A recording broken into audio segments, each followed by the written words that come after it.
প্রায় 3 মাস ধরে চাকরির পেছনে ঘুরছি, কিন্তু কোথাও চাকরি পেলাম না। আর পাবোই বা কী করে? আর আমার তো কোনো মামা খালু নেই। আর এত টাকা ঘুষ দিয়ে তো আমি আর চাকরিতে দিতে পারবো না। আমার বাবা মার এত সামর্থ্য নেই। মন খারাপ করে বসেছিলাম নদীর তীরে। সেই সময় দেখি আয়েশা আমার দিকে ছুটে আসছে। অভি, এই অভি, তোকে কত জায়গায় খুঁজে বেরিয়েছি, তুই কি জানিস? কোথায় থাকিস তুই বলতো? তাড়াতাড়ি বাড়ি চল, বড় আব্বুর শরীর ভীষণ খারাপ। কি বলছিস এসব? তাড়াতাড়ি চল। তারপর আমি আর আয়েশা বাড়ির দিকে রওনা দিলাম।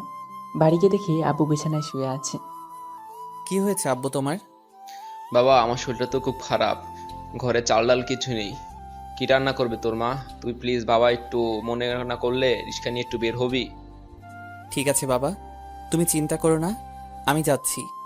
আর আসার সময় দেখি তোমার জন্য ওষুধ নিয়ে আসবো। বাবা মাকে আসছি বলে আব্বু রিক্সাটা নিয়ে বের হলাম। আপনাদের পরিচয়টা দিয়ে দিই, আমি অভি ইসলাম আশিক, নিম্নবিত্ত পরিবারের ছেলে। অনার্স কমপ্লিট করেও চাকরি না পাওয়া একজন বেকার ছেলে। বাবা রিক্সাটা নিয়ে মোড়ে দাঁড়িয়ে আছে। এমন সময় 2টা ছেলে আমার দিকে এগিয়ে এলো। তাদের আমি ঠিকই চিনতে পেরেছি, তারা আমাদের ক্লাসের সহপাঠী ছিল। এই যে মামা, চৌরাহাস যাবা? দোস্ত দেখ, এই ছোট লোক ছেলেটা না যে আমাদের সাথে পড়তো? এবার সাকিব আমার দিকে একটু ভালো করে লক্ষ্য করলো। এবার হয়তো চিনতে পেরেছে। হ্যাঁ, এই তো সেই ছোট লোক। কিরে, এত দূর পর্যন্ত পড়াশোনা করে শেষ অব্দি রিক্সা চালানো শুরু করলি? এজন্যই বলি গরিবদের বেশি দূর পর্যন্ত পড়াশোনা করতে নেই। এতদিন তোর বাবা তোর উপরে যতগুলো টাকা খরচ করেছে সবগুলোই বৃথা গেল। আমি মুচকি হাসি দিয়ে তাদের প্রশ্নের জবাবে বললাম, ভাইয়া, বর্তমান যুগের অবস্থা কি জানেন? জানেন না, আর জানবেই বা কি করে? আমাদের মতো তো আর রোদে পুড়ে মাসের পর মাস ধৈর্য ধরে চাকরি খুঁজতে হয় না। আপনাদের টাকা আছে, আপনাদের লোক আছে। এখন যদি বলেন তো এক্ষুনি আপনার চাকরি কনফার্ম কেন জানেন? বর্তমান সময় মানুষ যোগ্যতা খুব কমই দেখে, এখন শুধু দেখে টাকা। যার কারণে আমি হয়তো হেরে গেছি। তা ভালোই বলতে শিখেছিস দেখছি। দেখেছিস আমাদের টাকার পাওয়ার, যখন খুশি যা খুশি তাই করতে পারে। কিন্তু তোরা পারিস না, কারণ তোদের কাছে টাকা পয়সা নাই। এই কথাটি বলেই সাকিব আর ইমন অট্ট হাসিতে মেতে উঠল। আমি শুধু তাদের এই কথাটাই মনে মনে বললাম, এত অহংকার করে লাভ নেই, নিশ্চয়ই অহংকারের পতনের মূল। তারপর সাকিব আর ইমনকে চৌরাহাস নামিয়ে দিয়ে আবার আরেকটি ভাড়া নিয়ে আরেকটি গন্তব্যস্থলে গেলাম। এভাবেই দিনটা চলে গেল। প্রায় 500 টাকার মতো হয়েছে, তার বেশি আর পারলাম না। যাই হোক, সেই টাকাগুলো দিয়ে বাবার জন্য কিছু ঔষধ এবং কিছু মোটা চাল ডাল নিয়ে গেলাম। আমাদের মতো নিম্নবিত্ত মানুষদের জন্য মোটা চালই অনেক, আমাদের তো চিকন চাল কেনার সাধ্য নেই। বাবা, তোর কষ্ট হচ্ছে অনেক। কি বলছো বাবা? আমার কোনো সমস্যা হয়নি, বিশ্বাস করো। রিক্সা চালিয়ে যে তোমাদের মুখের হাসিটা দেখতে পারছি, এটাই বা কম কিসের বলো? তারপর চাল ডালগুলো মাকে দিলে মা রান্না বসায়। আমি একটু বিশ্রাম নিতেছিলাম, সে সময় আবার আয়েশা এলো আমার কাছে। তোকে কখন থেকে দেখছি, তুই তোর হাতটা কেমন জানি লুকোচ্ছিস। তোর হাতটা আমাকে দেখা। কেন? আমার হাত তোকে দেখাবো কেন? কিছু হয়নি তো আমার হাতের। না, আমাকে মিথ্যে বলবি না, তোর হাতে তো কিছু একটা হয়েছে, আমাকে দেখা। তারপর আয়েশা জোর করে আমার হাতটার দিকে তাকিয়ে চোখের পানি ছেড়ে দেয়। আমার হাতের তালুতে ফোস্কা পড়ে গেছে। আর পড়বি বা না কেন, আমার তো রিক্সা চালানোর অভ্যাস নেই। তোর হাতের এই অবস্থা আর তুই আমাকে কিছু বলিসনি? আমাকে কষ্ট দিতে তোর খুব ভালো লাগে, তাই না? কি বলছিস এসব? তোকে কষ্ট দিতে আমার আবার ভালো লাগবে কেন? আমার এমনি ইচ্ছে হয়নি, তাই হাতটা তোকে দেখাইনি। আচ্ছা হয়েছে, বস, আমি দেখি কোনো জায়গায় মলম পাই নাকি। তাহলে হাতে লাগিয়ে দিচ্ছি, ব্যথাটা কিছুটা কমবে। আমি আয়েশাকে যতই দেখি তত অবাক হয়ে যাই। সে আমাকে এতটা পরিমাণ ভালোবাসে যা তা বলে বোঝাতে পারবো না। খুব যত্ন নেয় আমার। হ, আয়েশা পরিচয় তো আপনাকে দেওয়া হলো না। আয়েশা হলো আমার ছোট চাচার মেয়ে। ও যখন খুব ছোট, সে সময় তার বাবা মা একটি ট্রাক চাপায় মারা যায়। তারপর থেকেই সে আমাদের কাছে বড় হতে থাকে। কিছুক্ষণ পরে কোথা থেকে আয়েশা যেন মলম জোগাড় করে এনে আমার হাতে লাগিয়ে দেয়। আমার ব্যথাটা তারপর আস্তে আস্তে কিছুটা কমে যায়। আস্তে আস্তে দিন যেতে লাগে, কিন্তু কোথাও চাকরি পেলাম না। আর চাকরি পাওয়ার আশাও ছেড়ে দিয়েছি, কেননা এখন টাকা ও মামা খালু না থাকলে চাকরি পাওয়া যায় না। বাবার সাথে আমিও রিক্সা নিয়ে পরিবারের হাল ধরা শুরু করেছি। কিছু তো একটা করতে হবে, নইলে তো আমরা কিছুতেই চলতে পারবো না। কলেজে আমার একটা বন্ধু বান্ধবী ছিল না, কিন্তু কেন ছিল না তা জানবেন? তার কারণ হলো আমি গরিব বলে। আমি তো আর সবার মতো নতুন পোশাক আশাক পরে পরিপাটি হয়ে কলেজে যেতে পারতাম না। আমার যা জুটতো তাই পরে কলেজে আসতাম। তার জন্য সবাই আমার থেকে দূরে থাকতো। সবাই আমাকে ছোট লোক, খ্যাত বলে অপমান করতো। কিন্তু এসব আমি কখনোই মাথায় নিইনি, কারণ আমি গরিব। আমাকে সব কথা শুনতে হবে তাদের কাছ থেকে। তাই বলে কি আমি মন খারাপ করে বসে থাকবো? যে করে হোক আমার স্বপ্নটা পূরণ করতেই হবে। আমার স্বপ্ন ছিল আমি অনেক বড় কিছু হব, কিন্তু বর্তমান দেশে যা অবস্থা, কোনো জায়গায় টিকতে পারিনি। সব কিছু ঠিক থাকলেও শুধু একটা জায়গায় এসে থেমে গেছি, সেটা হলো টাকা। নিজের স্বপ্নকে বিসর্জন দিয়ে চেয়েছিলাম শিল্প কারখানায় যোগ দেব, কিন্তু সেখানেও একই নিয়ম, সেটা হলো টাকা। তাই আর চাকরি হলো না। যখন আমার সাথে আমার ক্লাসের সহপাঠীদের দেখা হয় তখনই আমাকে অপমান করে। আমাকে সবসময় বলে রিক্সা চালক, ছোট লোক। এত পড়াশোনা করে শেষমেশ রিক্সা চালকই হলি, আরও নানা কিছু। তবে সেই সব কিছু আমলে নিয়ে আমার আর তো বসে থাকা চলবে না, আমাকে তো চলতে হবে। তাদের কথা সবসময় এক টুকরো মুচকি হাসির মাধ্যমে উড়িয়ে দিয়েছি। একদিন রিক্সা নিয়ে বাড়ি ফিরছিলাম, অনেক রাত হয়ে গেছে। আজকে হয়তো বাবা মা আর আয়েশা অনেক চিন্তা করছে আমি কেন এখনো বাড়িতে পৌঁছালাম না। আসলে একজনকে নিয়ে গেছিলাম অনেক দূর, তাই সেখান থেকে ফিরে আসতে রাত হয়ে গেল। বাড়ি ফেরার সময় আমার চোখের সামনে যা ঘটলো তা দেখার জন্য আমি মোটেই প্রস্তুত ছিলাম না। বাড়ি ফেরার সময় চোখের সামনে যা ঘটলো তা দেখার জন্য আমি মোটেও প্রস্তুত ছিলাম না। সামনে একটি প্রাইভেট কারের একটি গাছের সাথে নিয়ন্ত্রণ হারিয়ে ধাক্কা খায়। তারপর আমি দৌড়ে গিয়ে দেখি শুধু গাড়িতে একটি লোক ছাড়া আর কেউ নেই। তিনি গাড়িটা চালাচ্ছিলেন। তার মাথায় মনে হয় অনেকটাই আঘাত লেগেছে, অনেক রক্ত পড়ছিল। আমি আমার গামছাটা দিয়ে কোনো রকম মাথাটা পেঁচিয়ে আমার রিক্সায় করে হাসপাতালে নিয়ে গেলাম। লোকটাকে আমি এর আগে কোনোদিন দেখিনি। বাবা বারবার ফোন দিচ্ছে, এত রাত হয়ে গেছে, কেন ছেলেটা এখনো আসছে না। আমি ফোনটা তুলে দেখি প্রায় 30টার মতো মিস কল, সব বাবাই করেছে। তারপর আমি ফোন দিয়ে জানালাম যে হয়তো আমি আজকে বাড়ি নাও ফিরতে পারি। তিনি জানতে চাইলে আমি তাকে ঘটে যাওয়া ঘটনাগুলো সব কিছু বলি। তারপর সেই সময় একটি ডক্টর এলো আমার কাছে। আপনি যাকে হসপিটালে নিয়ে এসেছেন তিনি আপনার কে হন? উনি আমার কেউ হন না। তাহলে আপনি ওনাকে কোথায় পেলেন? আমি আমার রিক্সা নিয়ে বাড়ি ফিরছিলাম, সেই সময় দেখি তিনি গাছের সাথে অ্যাক্সিডেন্ট করেন। তারপর ঘটনাস্থল থেকে ওনাকে বের করে এনে এখানে ভর্তি করাই। তা ওনার পরিবারকে তো জানাতে হবে, প্লিজ তাড়াতাড়ি জানান। জি দেখছি। তারপর ডাক্তারটি চলে গেল। তারপর আমি ভাবতে লাগলাম, ওনার কাছে তো ফোন ছিল, তাহলে সেই ফোনটা নিশ্চয়ই গাড়িতে পড়ে আছে। তাই আমি আবার রিক্সা নিয়ে সেই স্থানে গেলাম। গিয়ে দেখি তার ফোনটা ভেঙে গুঁড়ো গুঁড়ো হয়ে গেছে। তারপর ওনার ফোনের সিমটা আমার ফোনে লাগিয়ে নিলাম। পরিবারের সবার নাম্বার সেভ করা ছিল, তাই আমার বেশি কষ্ট করতে হলো না। সেখানে ওয়াইফ নামে একটি নাম্বার সেভ করা ছিল, হয়তো ওনার স্ত্রী হবে, তাই ফোনটাই দিলাম। আসসালামু আলাইকুম। ওয়ালাইকুম আসসালাম। আপনি কে?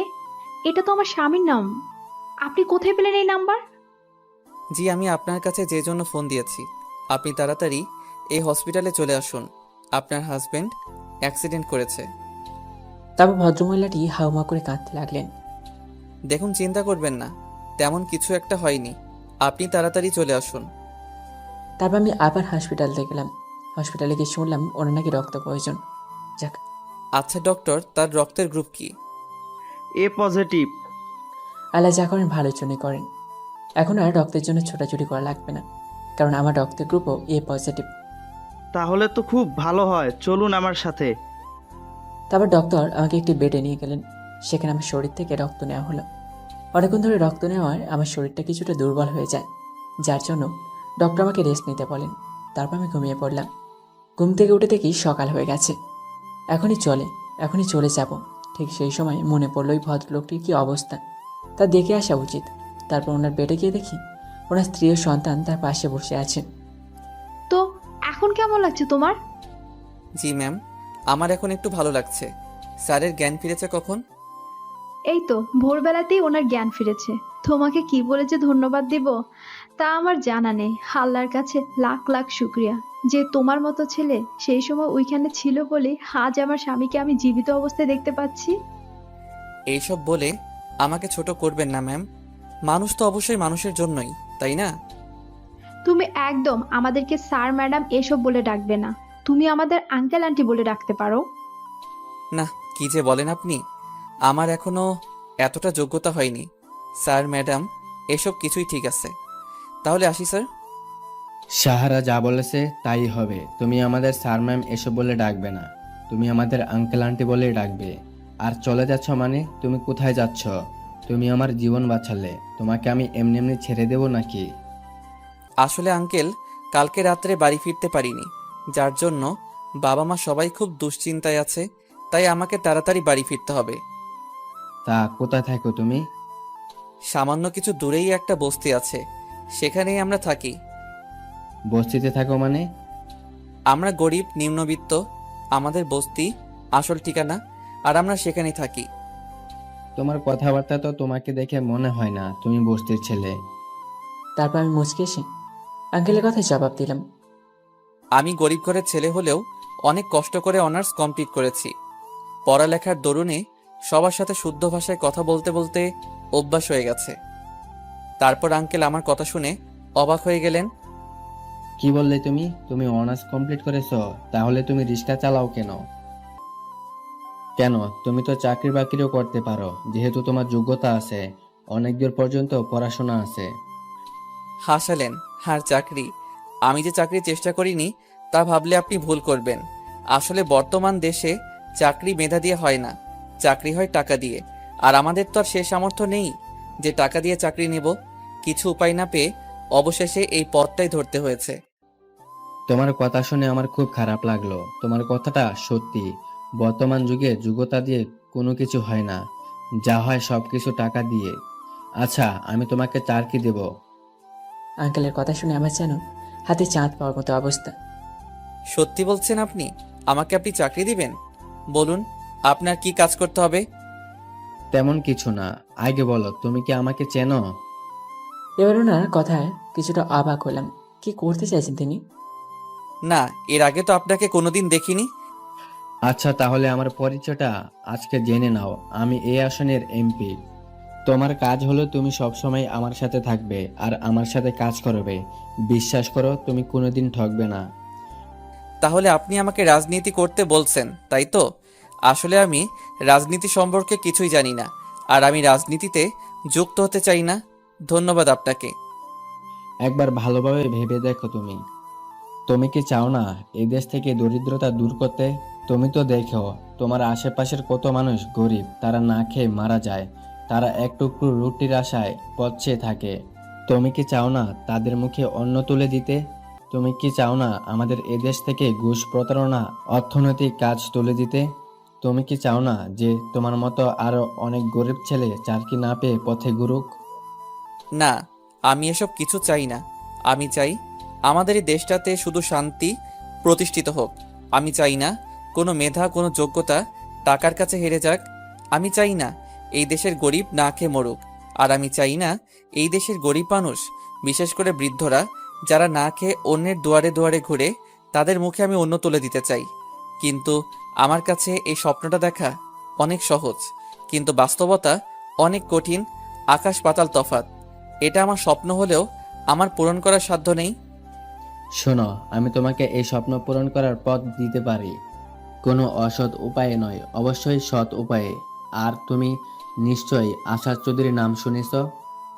হ্যাঁ, আমি শুনেছিলাম কোনো এলাকার নাকি এমপি। যথেষ্ট ভালো মানুষ উনি, অনেক শুনেছি ওনার ব্যাপারে। ওনার মতো সবাই হলে দেশটা আর এমন থাকতো না, কিন্তু চোখে দেখিনি কোনোদিন। যদি বলি আমি সেই ব্যক্তি, তাহলে তুমি কি বিশ্বাস করবে? এবার আমি ওনার কথায় কিছুটা অবাক হয়ে গেলাম। তাহলে কি আপনি সত্যি সেই আসাদ চৌধুরী? হ্যাঁ, তুমি ঠিকই ধরেছ, আমি সেই আশাদ চৌধুরী। তাহলে এবার আমার সাথে তোমার কাজ করতে কোনো আপত্তি নেই তো? তারপর কিছুক্ষণ ভাবলাম। ভাবার পরে কি মনে করে জানি তার কথায় সায় দিলাম। ঠিক আছে, আমি আপনার সাথে দেশের উন্নয়নের জন্য কাজ করতে রাজি আছি। দেশের গরিব মানুষদের জন্য, দেশের শিক্ষিত বেকার মানুষদের জন্য সুযোগ তৈরি করতে আপনার সাথে আমি রাজি আছি। তারপর আঙ্কেল আন্টিকে বিদায় জানিয়ে বাড়িতে চলে আসলাম। ঠিক আছে, আমি আপনার সাথে দেশের উন্নয়নের জন্য কাজ করতে রাজি আছি। দেশের গরিব মানুষদের জন্য, দেশের শিক্ষিত বেকার মানুষদের জন্য সুযোগ তৈরি করতে আপনার সাথে আমি রাজি আছি। তারপর আঙ্কেল আন্টিকে বিদায় জানিয়ে বাড়িতে চলে আসলাম। ওনার কথায় সায় দেবো কি দেবো না এ নিয়ে মনটা ভীষণ দ্বিধাদ্বন্দ্বে আছি। কিন্তু চাকরিটা করলে তো পরিবার মুখের হাসি ফোটাতে পারবো। এটা আবার কম কিসের। বাড়িতে গিয়ে সবাইকে জানালাম এই বিষয়টা নিয়ে। বাবা অনেক খুশি, কেননা বাবা আসাদ চৌধুরী সম্পর্কে ভালোভাবে জানেন। তিনিও জানেন যে আসাদ চৌধুরী যথেষ্ট ভালো মানুষ। তার সাথে কাজ করা নিয়ে বাবার কোনো দ্বিধা নেই। কিন্তু মা কিছুতেই আমাকে ওনার সাথে কাজ করতেই দিতে চায় না। রাজনীতি বলে কথা, নানা সংশয় সৃষ্টি হয়েছে তার মনে। তবে পরিবারের কথা চিন্তা করে তিনিও রাজি হয়ে গেলেন। পরদিন পরিষ্কার পরিবারী হয়ে আসাদ চৌধুরীর দেওয়ার ঠিকানায় কি বিশাল বাড়ি। ওনার এই বাড়িতে কি তারাই থাকেন? সত্যি ভাবা যায়। কি চাই এখানে? আসাদ চৌধুরীর সাথে দেখা করতে এসেছে। তিনি আমাকে আসতে বলেছিলেন। অনুমতিপত্র আছে আপনার কাছে? না, সেটা তো। তাহলে তো আমি আপনাকে স্যারের সাথে দেখা করতে দিতে পারি না। আসাদ চৌধুরীর সাথে দেখা করতে এসেছি, তিনি আমাকে আসতে বলেছিলেন। ওকে, তাহলে 1 মিনিট দাঁড়ান, আমি স্যারের সাথে কথা বলে নিই। এরপর দারোয়ানটি আসাদ সাহেবের কাছে ফোন দিলেন। আসসালামু আলাইকুম স্যার। ওয়ালাইকুম সালাম। কি ব্যাপার, কি হয়েছে? স্যার, গেটে একটি ছেলে এসেছে আর বলছে সে নাকি আপনার সাথে দেখা করতে চায়। আপনি তাকে নাকি আজকে আসতে বলেছিলেন। ছেলেটার নাম কি? এই যে আপনার নামটা জানি কি জানাবেন স্যার, জানতে যাচ্ছে। তারপর আমি তাকে বললাম আমার নাম অভি ইসলাম আসিফ। স্যার, ওনার নাম অভি ইসলাম আসিফ। ওকে, ঠিক আছে, তাহলে ওকে ভিতরে আসতে দাও। জি স্যার। তারপর দারোয়ান আমাকে ভেতরে ঢুকতে দিল। ভিতরে ঢুকে আরো বেশি অবাক হয়ে গেলাম। কত দামি দামি জিনিস সাজানো পুরো বাড়িটা। আমাকে দেখে আসাদ সাহেব বললেন, আরে তুমি চলে এসেছো, তোমার কথা ভেবেছিলাম। তা কি সিদ্ধান্ত নিলে? জি, আমি আপনার সাথে কাজ করতে রাজি আছি। যাক, আলহামদুলিল্লাহ। আমি জানতাম তুমি সহজে আমার প্রস্তাবটি ফেলতে পারবে না। আমি খুব খুশি হলাম তোমার উত্তরটা শুনে। তাহলে এখন আমরা একসাথে কাজ করতে পারবো। তোমার মতোই একটা ছেলে আমাদের প্রয়োজন ছিল। আমি আর আঙ্কেলের কথা বলতেছিলাম, সে সময় আন্টি আমাকে দেখে পড়লেন। আরে, তুমি কখন এসেছো? জি, কিছুক্ষণ আগে আসলাম। তা এসে বেশ ভালো করেছো বাবা। আসো, মুখে কিছু দাও। না আন্টি, সেসবের কোনো প্রয়োজন নেই, আমি বাড়ি থেকে খেয়ে এসেছি। সেসব বললে কি করে হয়? প্রথম আমার বাড়িতে এসেছো, আমি কিভাবে তোমাকে খালি মুখে বেরোই বলো তো? তোমাকে কিছু একটা মুখে দিতেই হবে। তোমাকে তো আর খালি মুখে ফিরাতে পারি না। তারপর ওনাদের জোড়াজুড়িতে সামান্য কিছু মিষ্টি খেয়ে চলে আসলাম। আজ মনটা ভীষণ খুশি। তাই দীর্ঘ প্রচেষ্টা পর একটা চাকরি মিলল। জানি না কেমন, কিন্তু আশা করছি ভালোই হবে। রাস্তা দিয়ে হেঁটে বাড়ি ফিরেছিলাম, সে সময় দেখি একটা মেয়ে ফোনে কথা বলতে বলতে হেঁটে যাচ্ছিল। ঠিক সেই সময় তার পেছন দিয়ে একটা ট্রাক আসছিল। কোনো মতে তার হাত টান দিয়ে বাঁচিয়ে নিই, যার কারণে সে পড়ে যায়। তার সাথে আমিও পড়ে যাই। তোর সাহস কি করে হয় আমাকে স্পর্শ করার? দেখুন, আমি আপনাকে ইচ্ছে করে স্পর্শ করিনি। আপনি ফোনে কথা বলতে বলতে মাঝ রাস্তায় চলে যাচ্ছিলেন। ঠিক সেই সময় ট্রাক পেছন থেকে আসছিল। আমি যদি আপনাকে ধরে টান না দিতাম তাহলে নিশ্চয়ই এতক্ষণ একটা অঘটন ঘটে যেত। দেখে তো মনে হচ্ছে কোনো এক ছোট লোকের বাচ্চা তার তোর পোশাক আশাকেই বলে দিচ্ছে। তোদের মতো ছোট লোকদের ভালো করে চেনা আছে আমার, যত সব। এসব কথাগুলো বলেই মেয়েটি চলে গেল। এ যে এখনকার উপকারিতার ফল। যাই হোক, বাসে পৌঁছালাম। বাসে পৌঁছানোর পর বাবা মাকে জানালাম যে কালকে থেকেই ওনার সাথে কাজে জয়েন করতে হবে। আমি ঘরে বসে মেয়েটির কথা ভাবছিলাম, কি করে পারে একজন কীভাবে রাস্তার মাঝে অপমান করতে, তাও আবার যে তার জীবন বাঁচায়। বসে বসে ভাবতেছিলাম। ঠিক সেই সময় আয়েশা আমার কাছে এসে বলল, কিরে, কি হয়েছে? কই কিছু হয়নি তো। আমাকে মিথ্যে বলে লাভ নেই। তোর মুখ দেখে আমি বলে দিতে পারি তোর একটা কিছু হয়েছে। আর ভালোবাসার মানুষের মনের কথাটা বুঝতে কোনো সমস্যা হয় না। বল কি হয়েছে? তবে আয়েশাকে মেয়েটির সাথে ঘটে যাওয়া ঘটনাগুলো বললাম। আসলে বড় লোকের মেয়েরা এমনই। তুই সব সময় এসব মেয়েদের থেকে দূরে দূরে থাকবি, তাদের কখনো উপকার করতে যাবি না। পরদিন আসাদ চৌধুরীর কাছে গেলাম। তিনি আমাকে সব কিছু বুঝিয়ে দিলেন। আল্লাহর রহমতে সব কিছু ভালোই বুঝে গেলাম। এখন শুধু কাজ করার পালা। তিনি যেখানেই যান আমি তার সাথে যাই। আস্তে আস্তে একসময় আমি তার বিশ্বস্ত সহযোগী হয়ে উঠি। আমি যেখানেই যাই সেখানকার মানসিক দেখি আসাদ চৌধুরীর গুণগান গাইতে।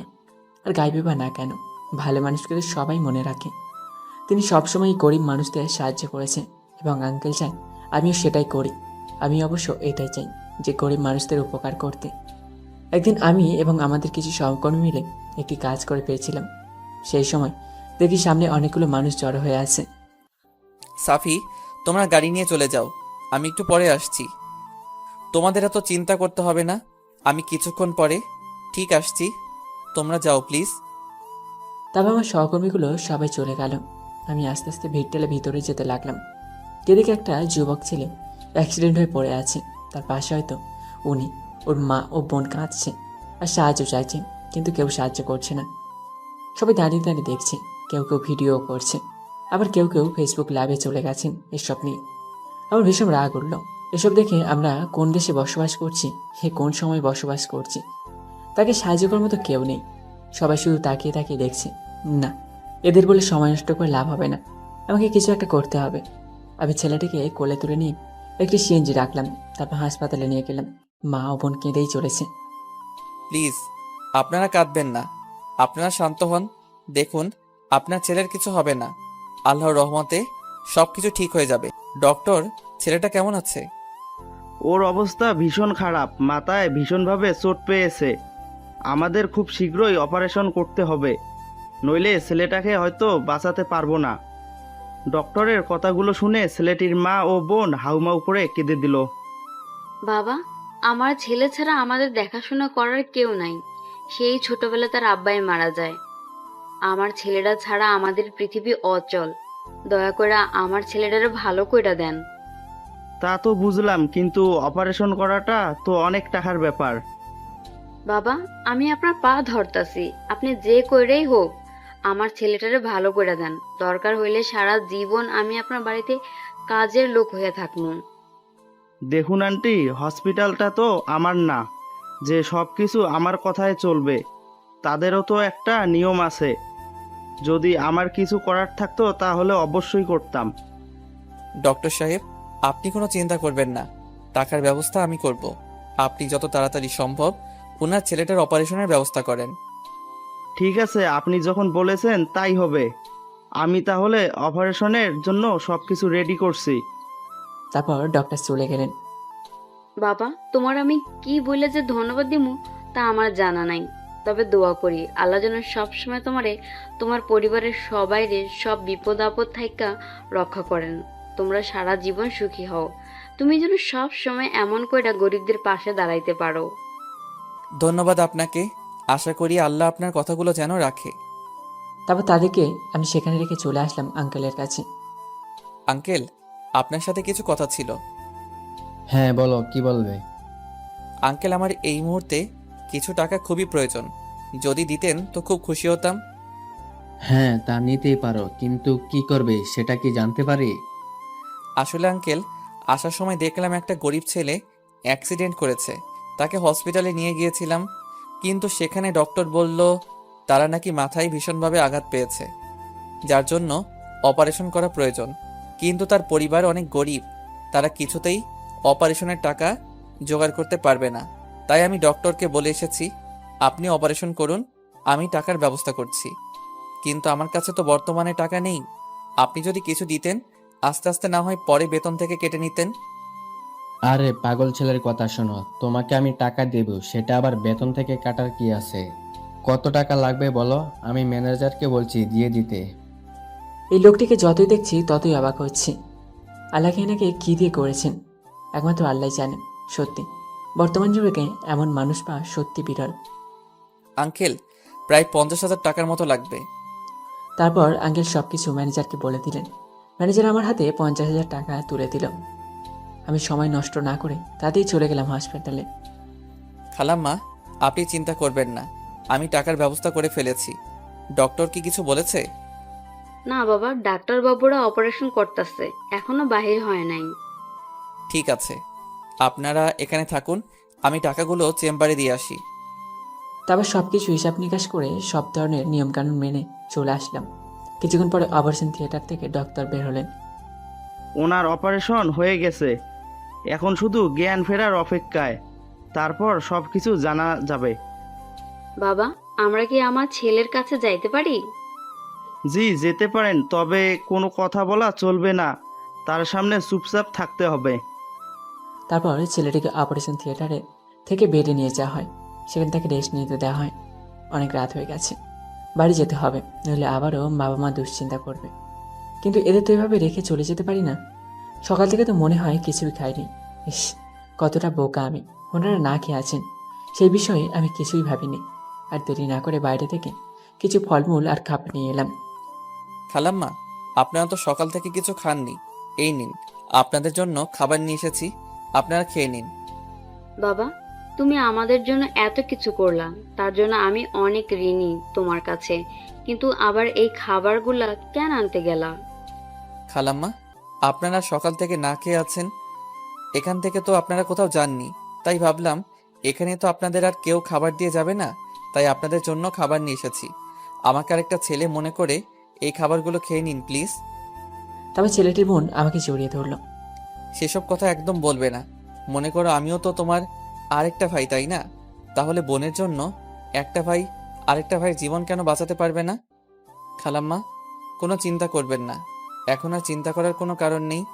আস্তে আস্তে আপনার ছেলে ঠিক হয়ে যাবে। অনেক রাত হয়ে গেছে, আপনারা এখানে শুয়ে পড়ুন, আমাকে বাড়ি যেতে হবে, নইলে বাবা মা চিন্তা করবে।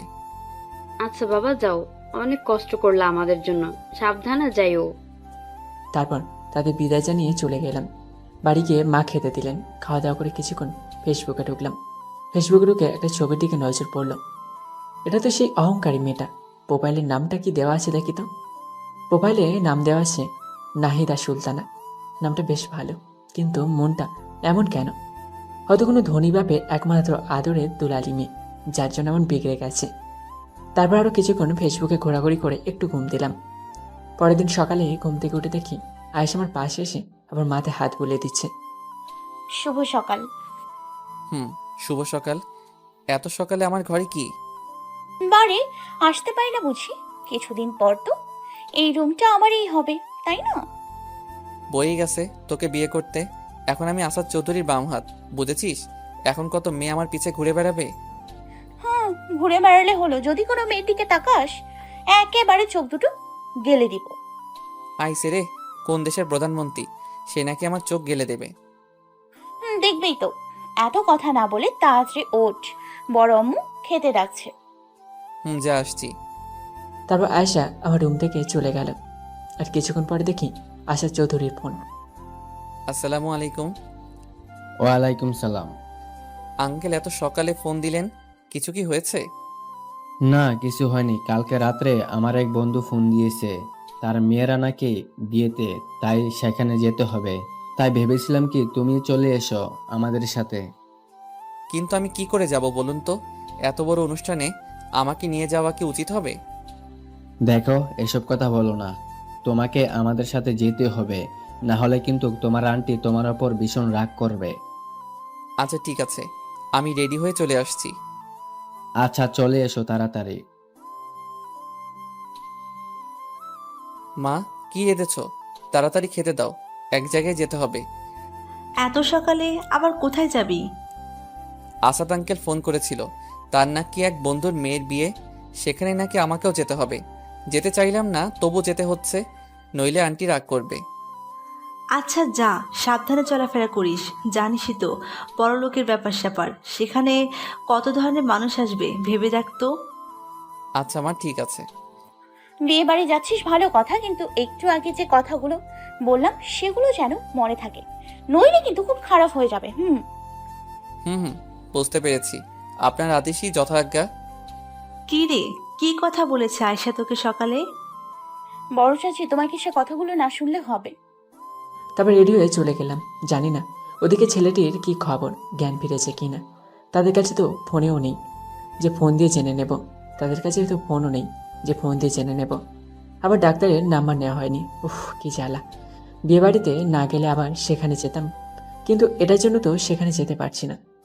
তারপর আঙ্কেল, আন্টি ও তার ছেলে মেয়ে সব তৈরি হয়ে গেলে তাদেরকে নিয়ে বেরিয়ে পড়লাম। তুমি তো কালকে বললে একটি ছেলেকে নাকি হসপিটালে ভর্তি করেছ, তা সেটা তো নিশ্চয়ই এই পথ দিয়ে যেতে হয়, তাই না? জি। তাহলে চলো, যাবার সময় না হয় তাদের সাথে একবার দেখা করেই যাই, কি অবস্থা ছেলেটার। সত্যি কি আপনি যাবেন? হ্যাঁ, অবশ্যই। কিন্তু এভাবে আপনার কি যাওয়া ঠিক হবে? আফটার অল আপনি এই জায়গার এমপি, কোনো সেফটি ছাড়া তো আপনাকে এভাবে নিয়ে যাওয়া ঠিক না। আমি হসপিটালে কোনো এমপির পরিচয়ে ঢুকবো না, আমি ঢুকবো একটি সাধারণ মানুষ হিসেবে। তুমি হসপিটালের সামনে নামবে। ঠিক আছে। তারপর আঙ্কেলের কথা মতো হসপিটালে নিয়ে গেলাম। আঙ্কেল গাড়ি থেকে নেমে হসপিটালে ঢুকতেই সবাই যেন তার সামনে জড়ো হয়ে গেল। কি ব্যাপার, তোমরা আমাকে দেখে দৌড়ে আসলে কেন নিজেদের কাজ ফেলে? না না, কোনো সমস্যা হয়নি, আমরা এখানে এসেছি একজনকে দেখতে। সবাই তখন অবাক হয়ে একে অপরের দিকে তাকাচ্ছে। কে সেই লোক যার জন্য এমপি সাহেব এখানে তাকে দেখে চলে এসেছেন? তার পরিচয় হলো একটি গরিব ছেলে, সে অ্যাক্সিডেন্ট করে হসপিটালে ভর্তি হয়েছে। এই যে একে দেখতে পাচ্ছেন, এই ছেলেটাই কালকে একটি ছেলেকে এই হসপিটালে ভর্তি করেছে এবং তাকে আমি দেখতে এসেছি। প্লিজ আপনারা এবার আপনাদের কাজে যান। তারপর আঙ্কেলের কথা মতো সবাই নিজেদের কাজে চলে গেল। আমি আঙ্কেল, আন্টি, নূপুর ও রনি, আঙ্কেলের ছেলের নাম ও মেয়ের নাম, রুমে ঢুকলাম। আমাকে দেখে খালামা কিছুটা খুশি হন। তারপর আঙ্কেলকে দেখে অবাক হয়ে যান। স্বয়ং অত্র এলাকার এমপি এখানে এসেছে তার ছেলেকে দেখতে। জি স্যার, আল্লাহর রহমতে এখন খুব ভালো আছে। আমাকে দেখে খুব অবাক হয়েছো তাই না? তা তো একটু অবাক হয়েছি, কারণ আমাদের এমপি সাহেব যে আমার ছেলেটা দেখতে আইছে। আপনার ছেলের কখন জ্ঞান ফিরেছে খালাম্মা? এই তো ভোরের দিকে জ্ঞান ফিরে আইছে। তবে আঙ্কেল ডক্টরদের সব কিছু বলে দিলেন যেন হাসপাতালে সব রোগীদের ঠিকমতো চিকিৎসা করা হয়। তারপর ছেলেটি ও তাদের পরিবারের থেকে বিদায় জানিয়ে আমরা আবার রওনা হলাম বিয়ে বাড়িতে। গাড়ি থেকে নেমেই যেন অবাক হয়ে চেয়ে রইলাম। বাড়িটা বিশাল, আবার এমনভাবে আলোকসজ্জায় সজ্জিত করা হয়েছে যে চোখ ফেরানো দেয়। তারপর আমি আঙ্কেল আন্টি সবাই মিলে বাড়িতে প্রবেশ করলাম। গেট থেকে শুরু করে বাড়ির মেন দরজা পর্যন্ত সবাই ফুল নিয়ে দাঁড়িয়ে আছে আঙ্কেলকে স্বাগত জানানোর জন্য। এখানে কত এলাকার কত নামি দামি লোকজন এসেছে কে জানে। এদের সাথে আমার স্ট্যাটাস কিছুতেই মেলে না। আরে আসাদ যে, কেমন আছিস বল? আরে ভাই, আমি খুব ভালো আছি, তুই কেমন আছিস? আমি খুব ভালো আছি। তোরা এসেছিস শুনে খুব ভালো লাগলো। বাই দ্য ওয়ে, আমি যদি কোনো ভুল না করি তাহলে এই সেই অভি। হ্যাঁ, এই ছেলেটা অভি, বড্ড ভালো একটা ছেলে। গরিব ঘরের ছেলে, অনেক দূর পর্যন্ত পড়াশোনা করেছে কিন্তু চাকরি পাচ্ছিল না, তাই আমি তাকে দেখে আমার পছন্দ হয়ে যায়, তাই তাকে আমার সাথে যুক্ত করে নিলাম। ও রিয়েলি? তুমি তাহলে সেই দিন আমার বন্ধুর জীবন বাঁচিয়েছিলে। কি বলে যে তোমাকে ধন্যবাদ দেবো বুঝতে পারছি না। তোমার জন্য আজ আমার বন্ধুকে দেখতে পাচ্ছি। এসব বলে আমাকে লজ্জা দেবেন না। আর মানুষ তো মানুষের জন্যই, তাই না? যদি আমরা একে অপরের বিপদে না আসতে পারি তাহলে আমরা কিভাবে মনুষ্যত্বের মধ্যে পড়ি? বাহ, বেশ ভালো কথা বলতে পারো তো তুমি। ওই একটু একটু আর কি। অভি শোনো, আমি আর তোমার আন্টি মিলে ওই দিকটা গেলাম, তুমি এদিকে ঘোরাঘুরি করো, কেমন? জি আঙ্কেল, আপনারা নিশ্চিন্তে যান। তারপর আঙ্কেল আন্টি গল্প করতে করতে অন্যদিকে চলে গেলেন। আর নূপুর ও রনি, ওদের কথা কি বলবো, বাচ্চা ছেলে মেয়ে, তাই তারা অন্য বাচ্চাদের সাথে ছোটাছুটি করছে। বাড়ির ডান দিকে একটি খোলা আকাশের মতো কিছু দেখতে পেলাম। যাই ওদিকটাতে গিয়ে বসি। বাড়ির দিকে আসতে দেখলাম আমার সমবয়সী কিছু ছেলে মেয়ে এখানে গান বাজনা করছে। আমি সেখানে দাঁড়িয়ে কিছুক্ষণ তাদের দেখতে থাকলাম। ঠিক সেই সময় কি থেকে কি হয়ে গেল বুঝতে পারলাম না। ঠাস ঠাস, চোখে দেখতে পারিস না? কানা নাকি? দিলি তো আমার জামা জুতো নষ্ট করে। তখন সেই ছেলে মেয়েগুলো গান বাজনা বন্ধ করে আমাদের দিকে অবাক দৃষ্টিতে তাকিয়ে আছে। আমি তো ইচ্ছে করে কিছু করিনি। সরি, আসলে আমি ইচ্ছে করে কিছুই করিনি। পা পিছলে তাল সামলাতে না পেরে আপনার সাথে ধাক্কা লেগে যায়, যার কারণে এমন হলো। আমি সত্যি অনেক দুঃখিত। ছোট লোকের বাচ্চা, আমার জুতোয় কাদা লাগিয়ে বড় বড় কথা বলছিস? তাছাড়া তুই কে? তোকে তো এখানে ইনভাইট করা হয়নি, তুই এখানে ঢুকলি কি করে? তখন মেয়েটির বান্ধবীরা বলল, আরে জানিস না, তোর বাবা এ সময় কিছু ফকির মিসকিন গরিবদের সাহায্য করে, হয়তো তখন ঢুকে পড়েছে, বলেই সবাই হাসাহাসি করতে থাকলো। সমস্যা নেই, আপনার জুতো জোড়া আমাকে দিন, আমি এক্ষুনি পরিষ্কার করে আনছি। না, পরিষ্কার করে আনলে হবে না, তোকে এখানে পরিষ্কার করতে হবে, তাও আবার তোর শার্ট দিয়ে। আমি তোর হাঁটুর উপর পা দেব, তুই তোর শার্ট দিয়ে আমার জুতো জোড়া পরিষ্কার করে দিবি, আর এটাই হবে তোর শাস্তি। কি বলছেন কি এগুলো আপনি? হ্যাঁ, যা বলছি তাই কর। আমি একটা গরিব ছেলে, আমাকে এমনভাবে সবসময় অপমানিত হতে হয়, এটা আমাদের মতো গরিবদের অভ্যাস হয়ে দাঁড়িয়েছে। তারপর আমি আমার শার্ট দিয়ে মেয়েটির জুতো জোড়া পরিষ্কার করে দিলাম। সবাই তাকিয়ে তাকিয়ে হাসছে আর নানাভাবে অপমান করছে। তাদের এই তাচ্ছিলের হাসিতে আমার চোখ দিয়ে পানি বের হয়ে এলো। নিজেকে সামলে নিতে না পেরে বাইরে চলে এলাম। না, থাকবো না, আমি এই বিয়ে বাড়িতে পারবো না আমি এভাবে অপমান সহ্য করতে। এদিকে আমি যে মেয়েটির জুতো জোড়া শার্ট দিয়ে মুছে দিয়েছি সেটা মেয়েটির বাবা অর্থাৎ আঙ্কেলের বন্ধু দেখে ফেলে। ঠাস ঠাস। মেয়েটির বাবা রেগে গিয়ে মেয়েটিকে দুটো চড় মারলেন। তোমাকে আমি ছোটবেলা থেকে এই শিক্ষা দিয়ে এসেছি, তোমরা যাকে গরিব ছোট লোক বলে অপমান করে তাড়িয়ে দিচ্ছ সে কে তোমরা জানো? আমার বন্ধু আসাদ চৌধুরীর পার্সোনাল অ্যাসিস্ট্যান্ট বা অর্থ এলাকার পরবর্তী এমপি হওয়ার একমাত্র যোগ্য দাবিদার। এবার সবাই অবাক হয়ে তাকিয়ে থাকি। মেয়েটি বলে, এটাই তাহলে সেই অভি ভাইয়া? হ্যাঁ হ্যাঁ, এটাই সে হবে যার জন্য তোমরা মেয়েরা কলেজে এখনো নিরাপদ ঘুরে বেড়াতে পারছো। মনে পড়ে কি কলেজের সেই দিনের ঘটনাটা, যেদিন তোমাকে ও তোমার বন্ধুদেরকে সবার সামনে কলেজের ছেলে কিভাবে ছোট করছিল? ভুলে গেছো কি সেই কথাটা? সেদিন তুমি আমাকে বলেছিলে যে ছাব্বির ও তার বন্ধু মিলে তোমাদের সাথে খারাপ কিছু বলতে যাচ্ছিল। তখন আমি আসাদকে জানাই, তখন আসাদের মাধ্যমেই অভি ও তার কিছু বন্ধু মিলে ওদের উচিত শিক্ষা দেয়, যার কারণে তোমরা এখনো কলেজে নিরাপদ আছো। তারপর মেয়েটি, ও আপনাদের তো মেয়েটির নামে বলাই হয়নি, মেয়েটির নাম তানিশা।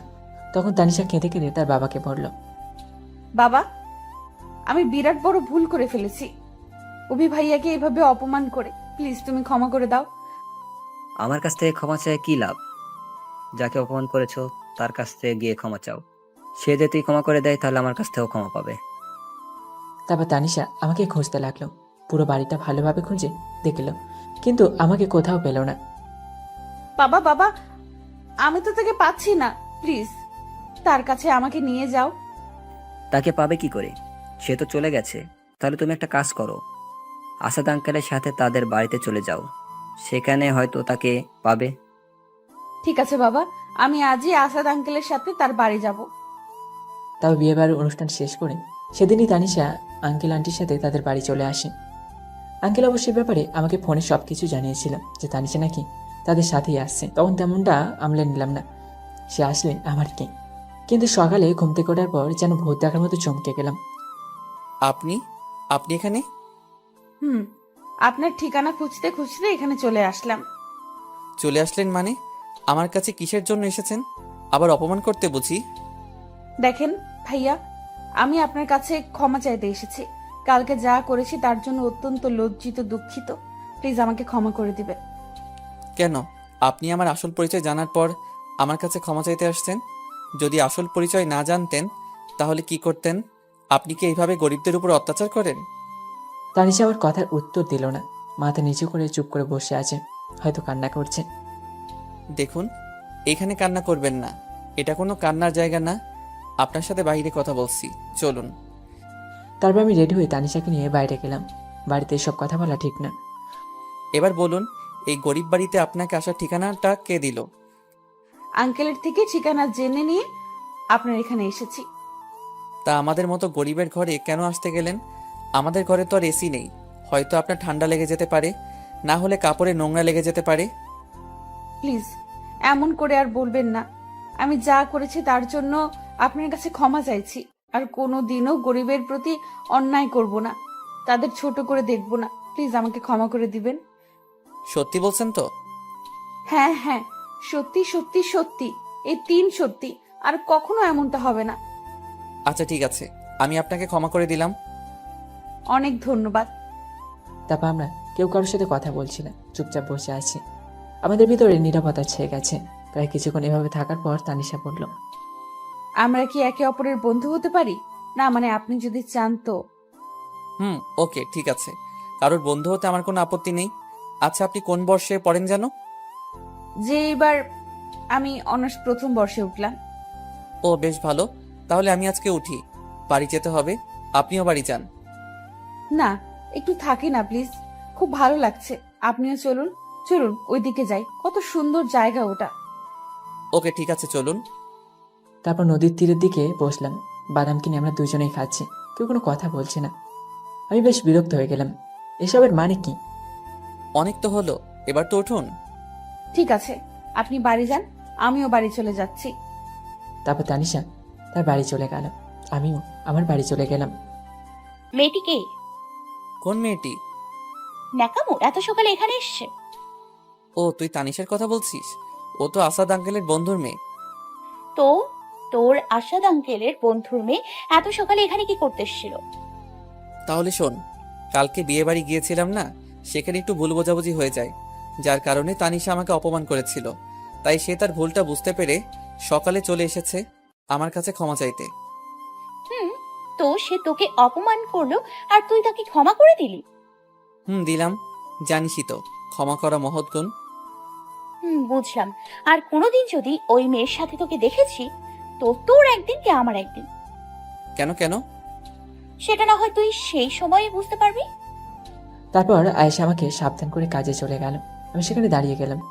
বাবারে, রাগী জানতাম, তবে এতটা রাগী সেটা জানতাম না। যাকে খাওয়া দাওয়া করে রেডি হয়ে আঙ্কেলের কাছে গেলাম। আরে অভিজি, কি খবর তোমার? এই তো আঙ্কেল, খুব ভালো। যাক, এসেছো যখন, ঠিক সময় চলে এসেছো। আসো, বসো, আমাদের সাথে নাস্তা করো। না আন্টি, আমি আসার সময় নাস্তা করে এসেছি, এখন আর কিছু খেতে পারবো না। তা বললে হবে না, তোমাকে খেতেই হবে আমাদের সাথে। তারপর আন্টি জোরে জোরেতে সামান্য কিছু খেলাম। আঙ্কেল, তাহলে আজকে আমাদের কাজটা কি? আজকে আপনার কোনো কাজ টাজ নেই। যা কাজ আছে তারা শুধু আমার সাথে। আজকে আপনার কাজ হবে সারাদিন আমার সাথে ঘুরোঘুরি করা।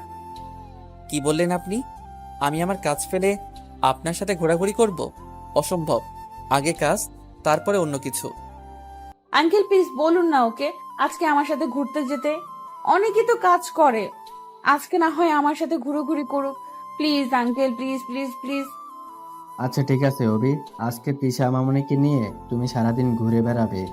আজ তোমার ছুটি। কিন্তু আঙ্কেল, কাজ পেলে কিভাবে আমি ওনার সাথে ঘুরবো?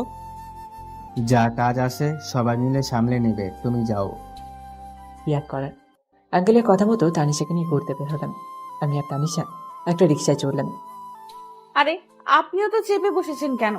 এদিকে সরে এসে বসুন, নইলে তো পড়ে যাবেন। না, ঠিক আছে। কিছু দূর যেতে রিক্সার চাকা একটি ভাঙা জায়গায় পরে তাল সামলাতে না পেরে পড়ে যায় অবস্থা।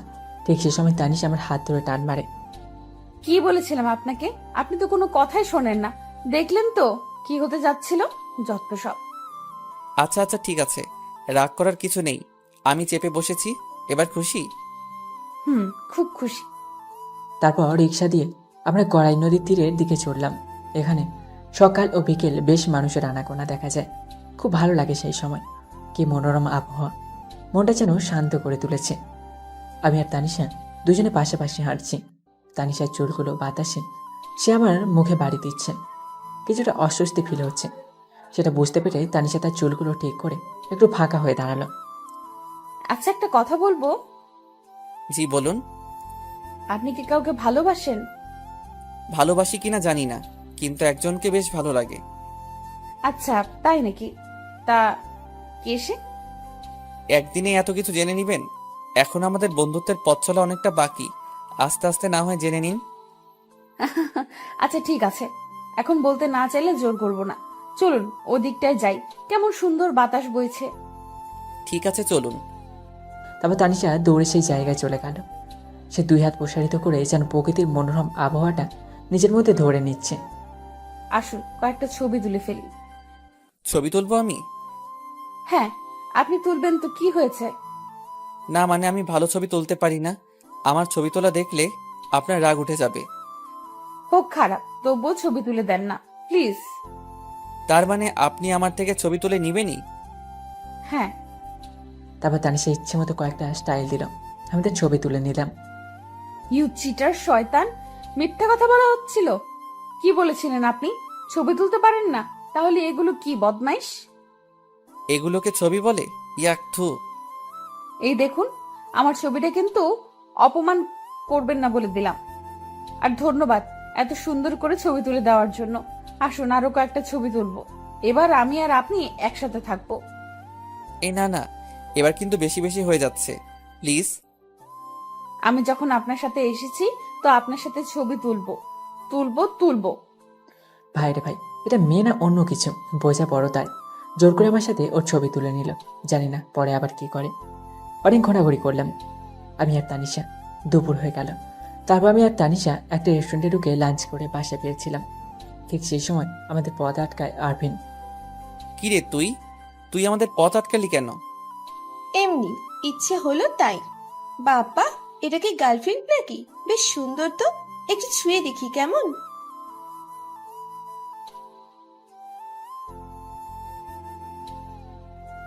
দেখ আরভিন, এটা কিন্তু রাস্তা, আর আমি চাই না এখানে কোনো প্রকার মারামারি হোক। তো সাবধান করে দিলাম, পরের বার যেন এমন ভুল আর কখনো না করা হয়। রাস্তা হয়েছে তো কি হয়েছে? এমন সুন্দরী মেয়ের শরীরটা স্পর্শ করার অধিকার কি আমার নেই? আহ, যদি তোমাকে এক রাতের জন্য আমার কাছে পেতাম তাহলে দিল খুশ হয়ে যেত। এবার আমার মাথায় রাগ চেপে গেল, আর আমি যখন রেগে যাই তো নিজেকে কন্ট্রোল করতে পারি না। রাস্তার মাঝখানে ডিভাইডারের লোহার কিছু পড়েছিল, তারপর আমি সেটা দিয়ে তার হাতের কবজি গায়ে দিলাম বাড়ি দেওয়ার সাথে সাথে সে তার হাত নিয়ে কোঁকাচ্ছে। তারপর তার মাথা বরাবর একটা বাড়ি দিলাম। মাথায় বাড়িটা আসতেই ছিল, কিন্তু সেই জিনিসটাই লোহা হয় তার মাথাটা ফেটে যায়। তারপর তার সাথে থাকা কয়েকজন ভয় পেয়ে যায়, কারণ তাদেরকে একদিন এমন অবস্থা করেছিলাম। শোন, তোরা তোদের বন্ধুকে সোজা হাসপাতালে নিয়ে গিয়ে ট্রিটমেন্ট করবি, আর জ্ঞান ফেরার পর বলবি কোনো সময় যেন কোনো মেয়েকে এইভাবে অসম্মান না করে। যদি আমার চোখে পড়ে বা আমার কানে খবর যায়, তাহলে আজকের কথাটা মনে রাখতে বলিস। আর হ্যাঁ, আমাদের শত্রুতাটা রাজনীতি নিয়ে, তো বাইরের কিছু নিয়ে যেন নেক্সট টাইম এমন কিছু করা না হয়। তো পরের বার ভালো হবে না বলে দিলাম। তারপর তারা আরপিনকে ধরে হসপিটালে নেয়, আর আমি আর তানিশা সেখান থেকে চলে আসলাম। আসার সময় বারবার তানিশা কেমন যেন করে আমার দিকে তাকাচ্ছিল। কি হয়েছে, এমন করে তাকাচ্ছেন কেন? শরীর খারাপ লাগছে? ডাক্তারের কাছে নিয়ে যাব? না মানে, আপনি যে ওই ছেলেটাকে এমন ভাবে মারলেন তা দেখে আমি চমকে গেছি। আপনার মতো ছেলেও এমন ভাবে কাউকে মারতে পারে তা জানা ছিল না। আচ্ছা, ছেলেটাকে আর আপনি ওনাকে চেনেনই বা কি করে? ছেলেটা হলো আমাদের পাশের এলাকার একজন এমপির ছেলে, সাবেক এমপি বলতে পারেন, কেননা আঙ্কেল ক্ষমতায় যাওয়ার আগে তার বাবাই এলাকার এমপি ছিলেন, কিন্তু তিনি কখনো এলাকার উন্নতি করেননি, যার জন্য পরবর্তী ইলেকশনে আঙ্কেল বিজয় লাভ করে তারপর তিনি এলাকার এমপি হয়ে যায়। তারপর থেকেই উনার আর উনার ছেলের আঙ্কেলের প্রতি রাগ সৃষ্টি হয়, আর এই কারণেই ছেলেটির সাথে আমার মাঝে দ্বন্দ্ব সৃষ্টি হয়েছে, আর এভাবে তাকে আমি চিনি। বিশেষ দ্রষ্টব্য, গল্পতে যে মন্ত্রী প্রধানমন্ত্রীর নাম নেওয়া হবে তার সাথে বাস্তবের কোনো মিল নেই। এই নামগুলো শুধু গল্পের জন্য ব্যবহৃত। আমি আর তানিশা বাসায় গেলাম আঙ্কেলের ওখানে। গিয়ে দেখি রনি টিভি দেখছে। রনি, কি করো? এই তো ভাইয়া মোটো পাতলো দেখি। হ্যাঁ, তোমাদের কাজ তো সারাদিন মোটু পাত্র দেখা। দেখি রিমোটটা 1 মিনিটের জন্য। তারপর রনি আমাকে রিমোটটা দিলে আমি একটু চ্যানেল ঘোরাঘুরি করছিলাম। ঠিক সেই সময় একটা চ্যানেলের চোখ আটকে যায়। নিজে হেডলাইনে রাখা, এইমাত্র পাওয়া কুষ্টিয়া 01 আসনের এমপি পিএ হাতে কুষ্টিয়া 01 আসনের সাবেক এমপির ছেলে আহত। আরে অভি, এটা তুমি কি করছো? কেন আঙ্কেল, আমি কি কোনো ভুল করেছি? সঠিক নাকি ভুল সেটা বুঝতে পারছি না, কিন্তু যেটা তুমি করেছো সেটা কিন্তু অন্যায়। আঙ্কেল, আমি কি করতাম বলুন? সে যেভাবে তানিশাকে অপমান করেছিল, নোংরা কথা বলেছিল, তার জন্য আমি চুপ থাকতে পারিনি। রাগের বশে তাকে এমনটা করেছি। আচ্ছা, যা হওয়ার হয়েছে সেটা নিয়ে মাথা ঘামিয়ে লাভ নেই। তা বাসা পৌঁছে দিয়ে আসার জন্য ড্রাইভার পাঠাবো, যদি আবার রাস্তায় কোনো কিছু হয়। না আঙ্কেল, তার কোনো দরকার নেই, চিন্তা করবেন না, তেমন কিছু হবে না। আমি তাহলে আজকে আসি আঙ্কেল। আচ্ছা, তো ভালোভাবে যেও। তারপর আঙ্কেলের বাড়ি থেকে বের হয়ে রিক্সা খুঁজলাম, কিন্তু পেলাম না। কি আর করার, হেঁটে যেতে হবে। তো হেঁটে যেতেছিলাম, যেতে যেতেই সামনে সব প্রেসের লোক আমাকে ঘিরে ধরে।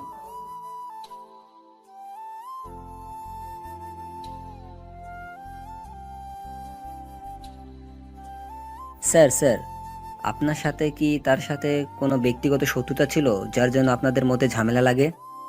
স্যার, চুপ করে থাকবে না, প্লিজ বলুন। আপনার সাথে নাকি একজন মেয়ে ছিল যার জন্য নাকি ঝামেলাটা হয়েছে? প্লিজ আমাদের বলুন। দেখুন, এগুলো আমার ব্যক্তিগত কারণ, সেগুলো আপনাদের বলতে বাধ্য নই আমি। প্লিজ আপনারা এখন যান।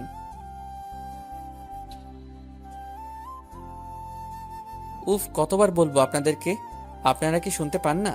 আচ্ছা, একটা কথা বলুন তো, আপনাদের সামনে আপনাদের স্ত্রী, মা, বোন, বান্ধবী বা আত্মীয় কেউ, মোট কথা হলো কোনো মেয়েকে যদি আপনাদের সামনে অপমান করা হয়, তাকে খারাপভাবে অপমান করা হয়, তার শরীরে হাত দেওয়া হয়, তাহলে ভেবে দেখুন তো, আপনি ভাই স্বামী ছেলে অথবা বন্ধু হিসেবে আপনি কি করবেন? তারা কিছুক্ষণ নিশ্চুপভাবে ভাবনা চিন্তা করতে লাগলো। কি হলো বলুন? আপনারা কি চাইবেন আপনার সামনে আপনার স্ত্রী, বোন, মা অথবা কোনো মেয়ে অপমানিত হোক? অনেকেই আছে চাইবে না, আবার অনেকেই আছে চাইবে। তো আপনি যদি একজন দায়িত্বশীল ছেলে, ভাই, বন্ধু অথবা স্বামী হন, তাহলে আপনাদের কি করা উচিত তা আপনারা নিশ্চয়ই বুঝতে পেরেছেন। আশা করি আপনাদের আর কোনো প্রশ্ন নেই।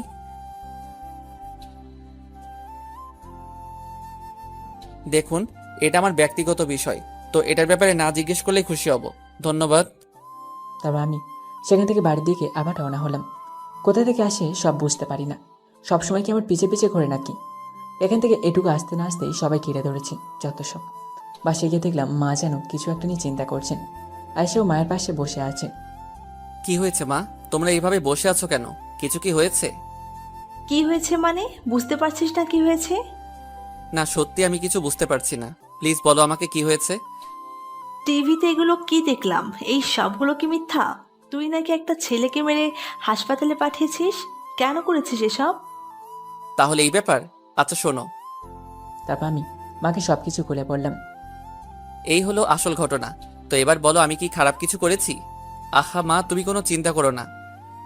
হ্যাঁ, আমি বুঝতে পারলাম তুই কোনো খারাপ কাজ করিসনি।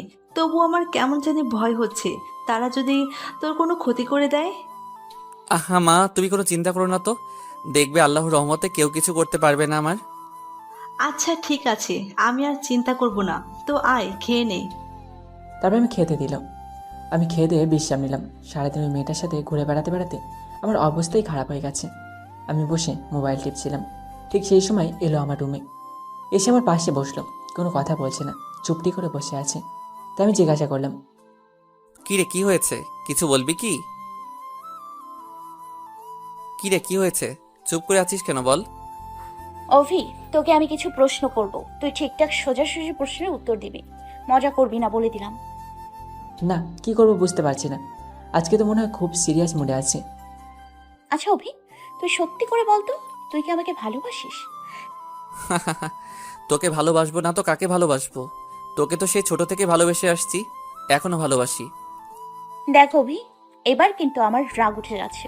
তোকে সিরিয়াসলি উত্তর দিতে বলেছি, কোনো মজার ছলে না। আয়েশা, তোর কি হয়েছে বলতো? আজকে হঠাৎ এমন প্রশ্ন করছিস?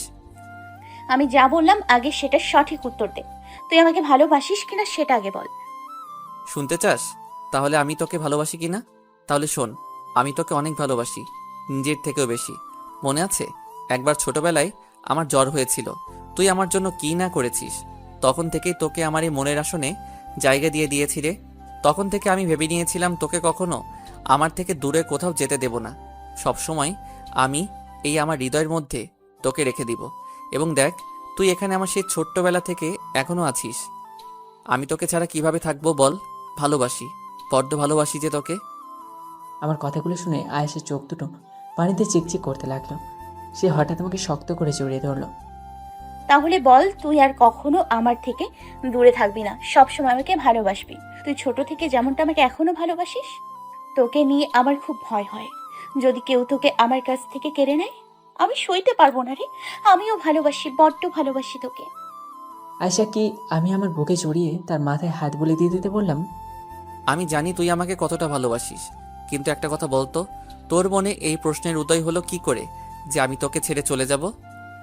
তোকে এই দুদিন ধরে দেখছি, কি নাম যেন বলেছিলি, তানিশা নাকি? ওই মেয়েটার সাথে ঘোরাঘুরি করছিস, এমনকি আজও দেখেছি তাকে। সেই মেয়েটা তোর সাথে যেভাবে হাসাহাসি করে, সেই মেয়েটা তোর সাথে যেভাবে হাসি খুশি ভাবে তোর পাশে হেঁটে চলেছে, দেখে মনে হলো যেন তোকে আমার কাছ থেকে সে কেড়ে নেবে। তাই তোকে বললাম, তুই প্লিজ আমাকে ছেড়ে অন্য কারোর হয়ে যাস না। আমি তোকে আমার এই মনের মাঝে সারা জীবন আগলে রাখতে চাই। আমার প্রতি তোর যদি বিশ্বাস থাকে তাহলে এটুকু জেনে নে যে আমি তোর আছি, তোরই থাকবো। সত্যি বলছিস তো? হ্যাঁ হ্যাঁ, সত্যি বলছি। আচ্ছা একটা কথা বলতো, তুই আমাদেরকে কিভাবে দেখলি আর কোথায় গিয়েছিলি? ও, 1 মিনিট অপেক্ষা কর। তোর এই প্রশ্নের জন্য আমার একটা কথা মনে পড়লো, আমি এক্ষুনি আসছি। যা বাবা, মেয়েটার আবার কি হলো? কোথায় ফুরুত করে উড়ে গেল। কিছুক্ষণ পরে দেখলাম আয়েশা তার হাতে কিসের যেন ব্যাগ নিয়ে আসছে। নে ধর, খুলে দেখ তো কেমন হয়েছে। কি এটা? সেটা তুই নিজেই খুলে দেখ। আয়শা থেকে নেওয়া একটা খুলে দেখি, তার ভিতরে দুটি কালো ও নীল রঙের শার্ট। এই দুটি রং যে আমার সব থেকে বেশি পছন্দ, যে সেটা আয়শা ঠিকই জানে। শার্ট দুটো বেশ সুন্দর হয়েছে, আয়শার পছন্দ আছে বলতে হবে। শুভ জন্মদিন।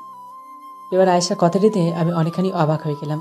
আর যে আজ যে আমার জন্মদিন সেটা আমি নিজেই ভুলে গেছি, কিন্তু আয়শা ঠিকই মনে রেখেছে। ওহো, আজ যে আমার জন্মদিন সেটা আমি নিজেই ভুলে গেছি, কিন্তু তুই তো দেখছি ঠিকই মনে রেখেছিস।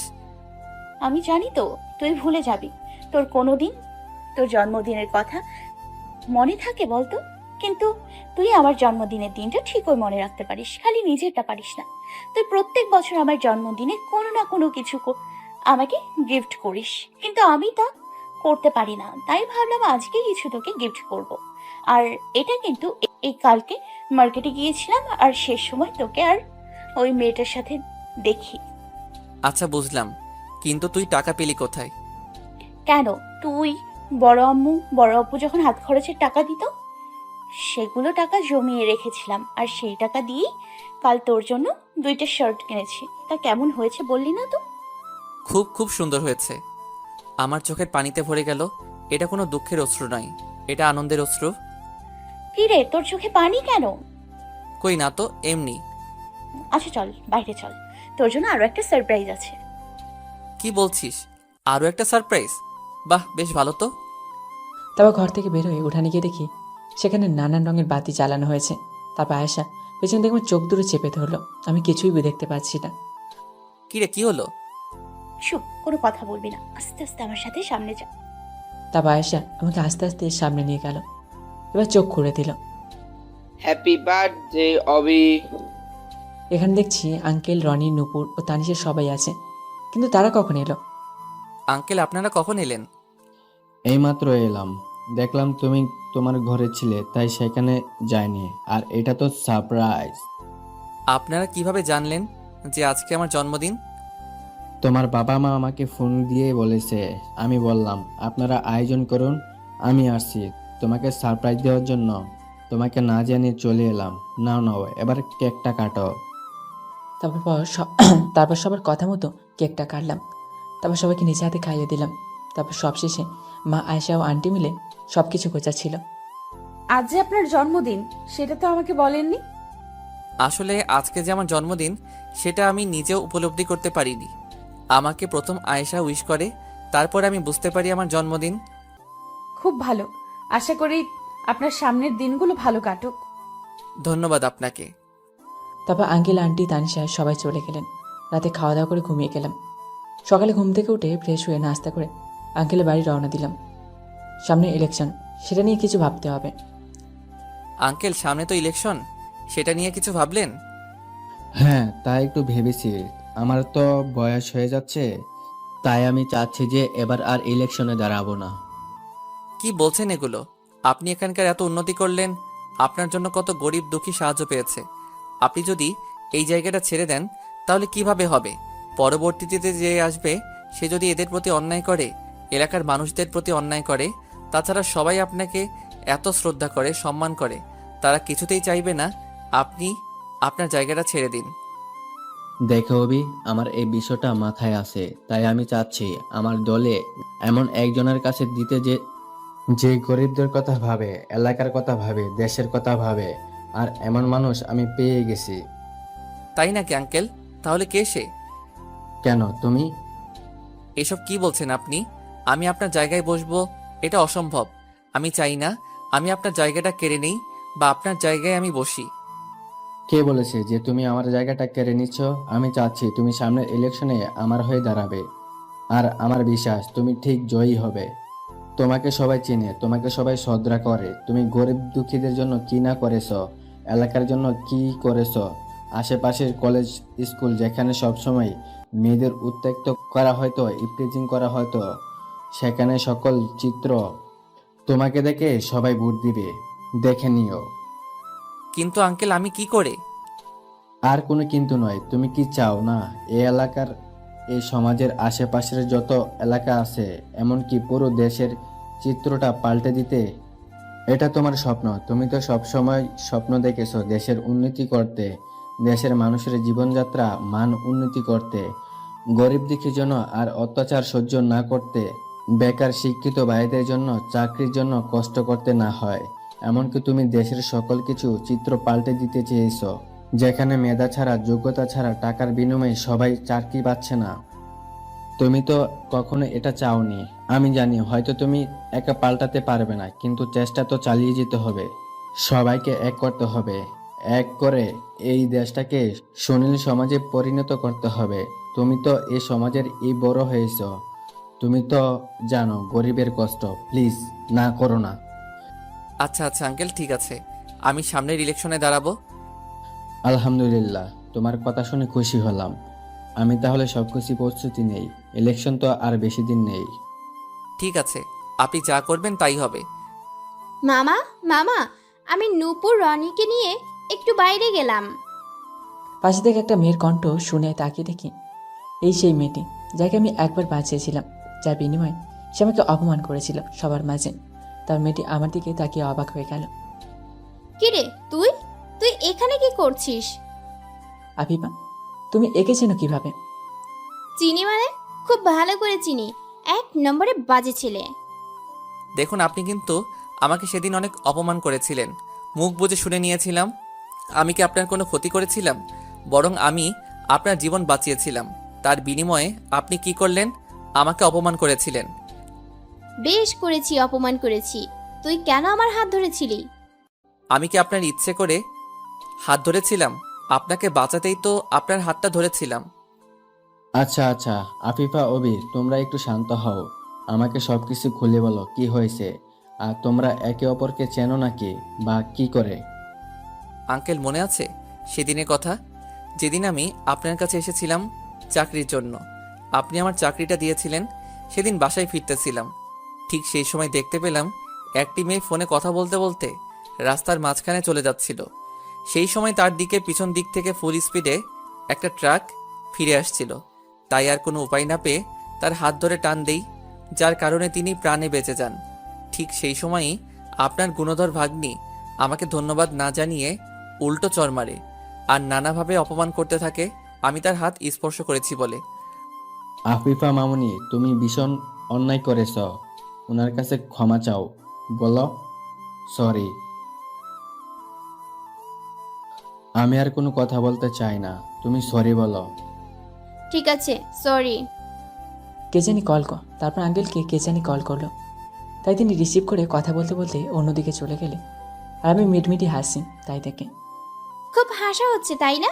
দেখে নিব। আচ্ছা, দেখব আপনি কি করতে পারেন। বাসায় চলে আসলাম। বাসায় এসে গোসল করে দুপুরে খাওয়া খেয়ে একটু বিশ্রাম নিচ্ছিল। সে সময় তানিশা ফোন দেয়।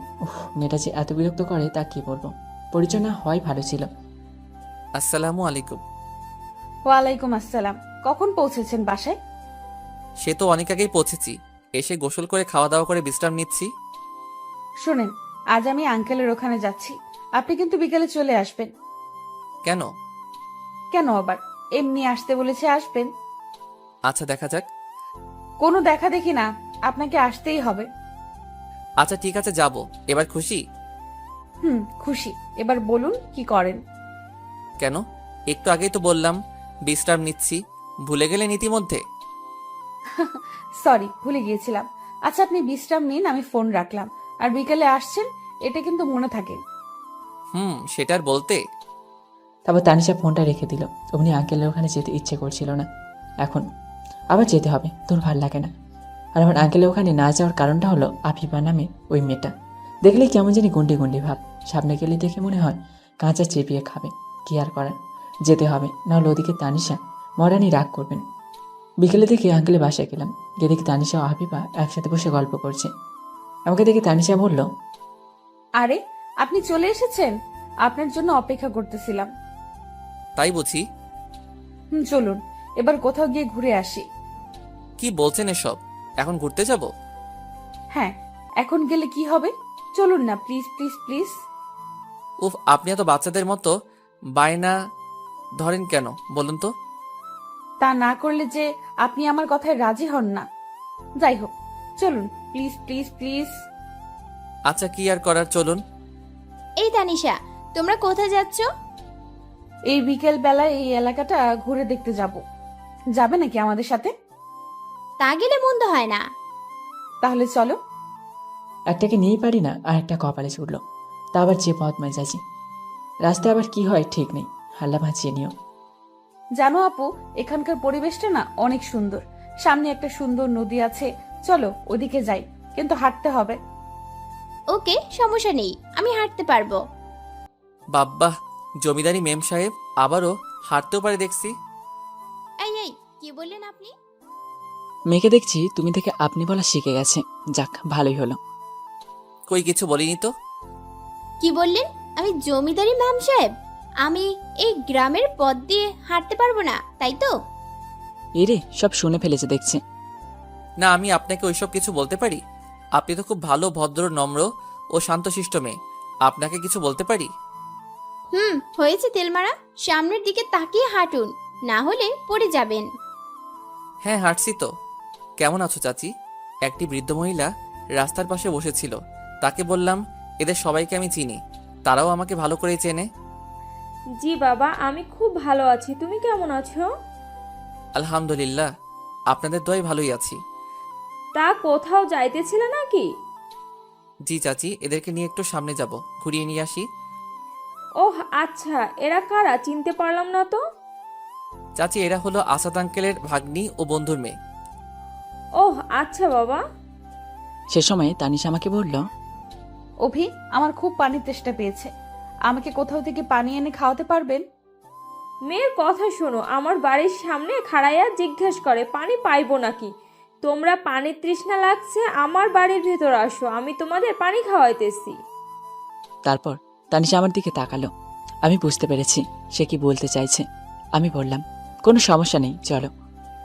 বাবা, আমার বাড়িতে তোমাদের যে পা পড়েছে, এটাই আমার কাছে অনেক সৌভাগ্যের।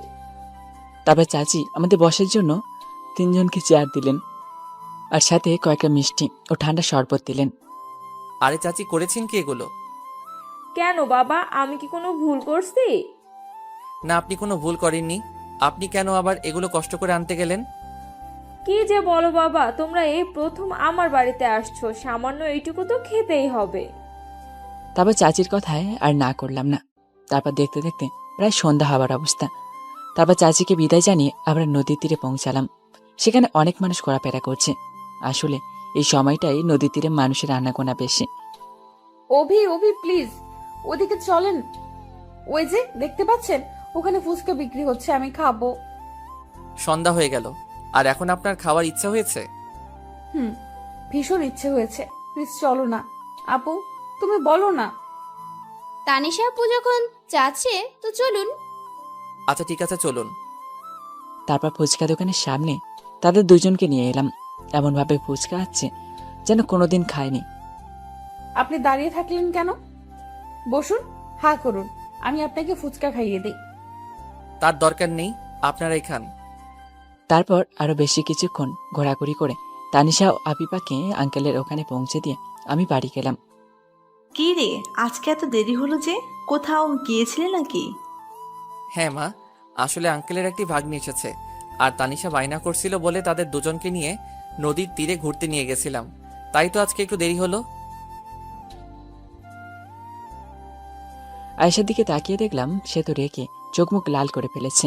জানি না খাবার পর আমার উপর কি দিয়ে ঝড় বইবে। খাবার শেষে ঘরে এসে রেস্ট নিচ্ছিলাম, এবং যে ভয় পাচ্ছিলাম সেটাই হলো। আয়েশা আমার ঘরে এসে জোরে ধাক্কা দিয়ে দরজাটা ভেতর থেকে আটকে দিল। কি রে, পাগল হয়ে গেলি নাকি? কি করছিস এসব? আমাকে আর কিছু বলার সুযোগ না দিয়ে রেগে তেড়ে এসে আমার বিছানায় ফেলে দিয়ে তারপর আমার উপর চেপে বসে, উফ আয়শা, কি করছিস? লাগছে তো আমার। তুই খেয়ে খেয়ে নিজেকে যে মুটকি বানাচ্ছিস, তোর ওজন কি আমি সইতে পারি? কি বলি তুই? আমি মুটকি, তাই না? আমি তো মুটকি হবই। ওই তানিশাই তোর কাছে ভালো। এই কিরে, মন খারাপ করলি নাকি? আরে পাগলি, আমি তো মজা করে বললাম। রাখ তোর মজা, তোর নিজের কাছেই রাখ, আমি চললাম। আয়েশা উঠে চলে যেতে না গেলে তার হাতটা ধরে ফেললাম। তুই তো আমার সব, তুই তো আমার হৃদস্পন্দন। তোমাকে ছাড়া কিভাবে আড়াল হয় বলো? রাখ তোর মজা তোর নিজের কাছে, আমি চললাম। এবার থেকে বল, তুইও আমাকে ঘুরতে নিয়ে যাবি, আইসক্রিম খাওয়াবি, ফুচকা খাওয়াবি। আচ্ছা বাবা, আচ্ছা, এবার থেকে তোকে আমি ঘুরতে নিয়ে যাব। আচ্ছা চল, আব্বু আম্মুর কাছে যাই, তাদের কিছু বলার ছিল আমার। আব্বু আম্মু, তোমাদের কিছু জরুরি কথা বলার আছে। কি জরুরি কথা? জানোই তো সামনে ইলেকশন, এবার আঙ্কেল নাকি তার আসন ছেড়ে দিবে। কি বলিস?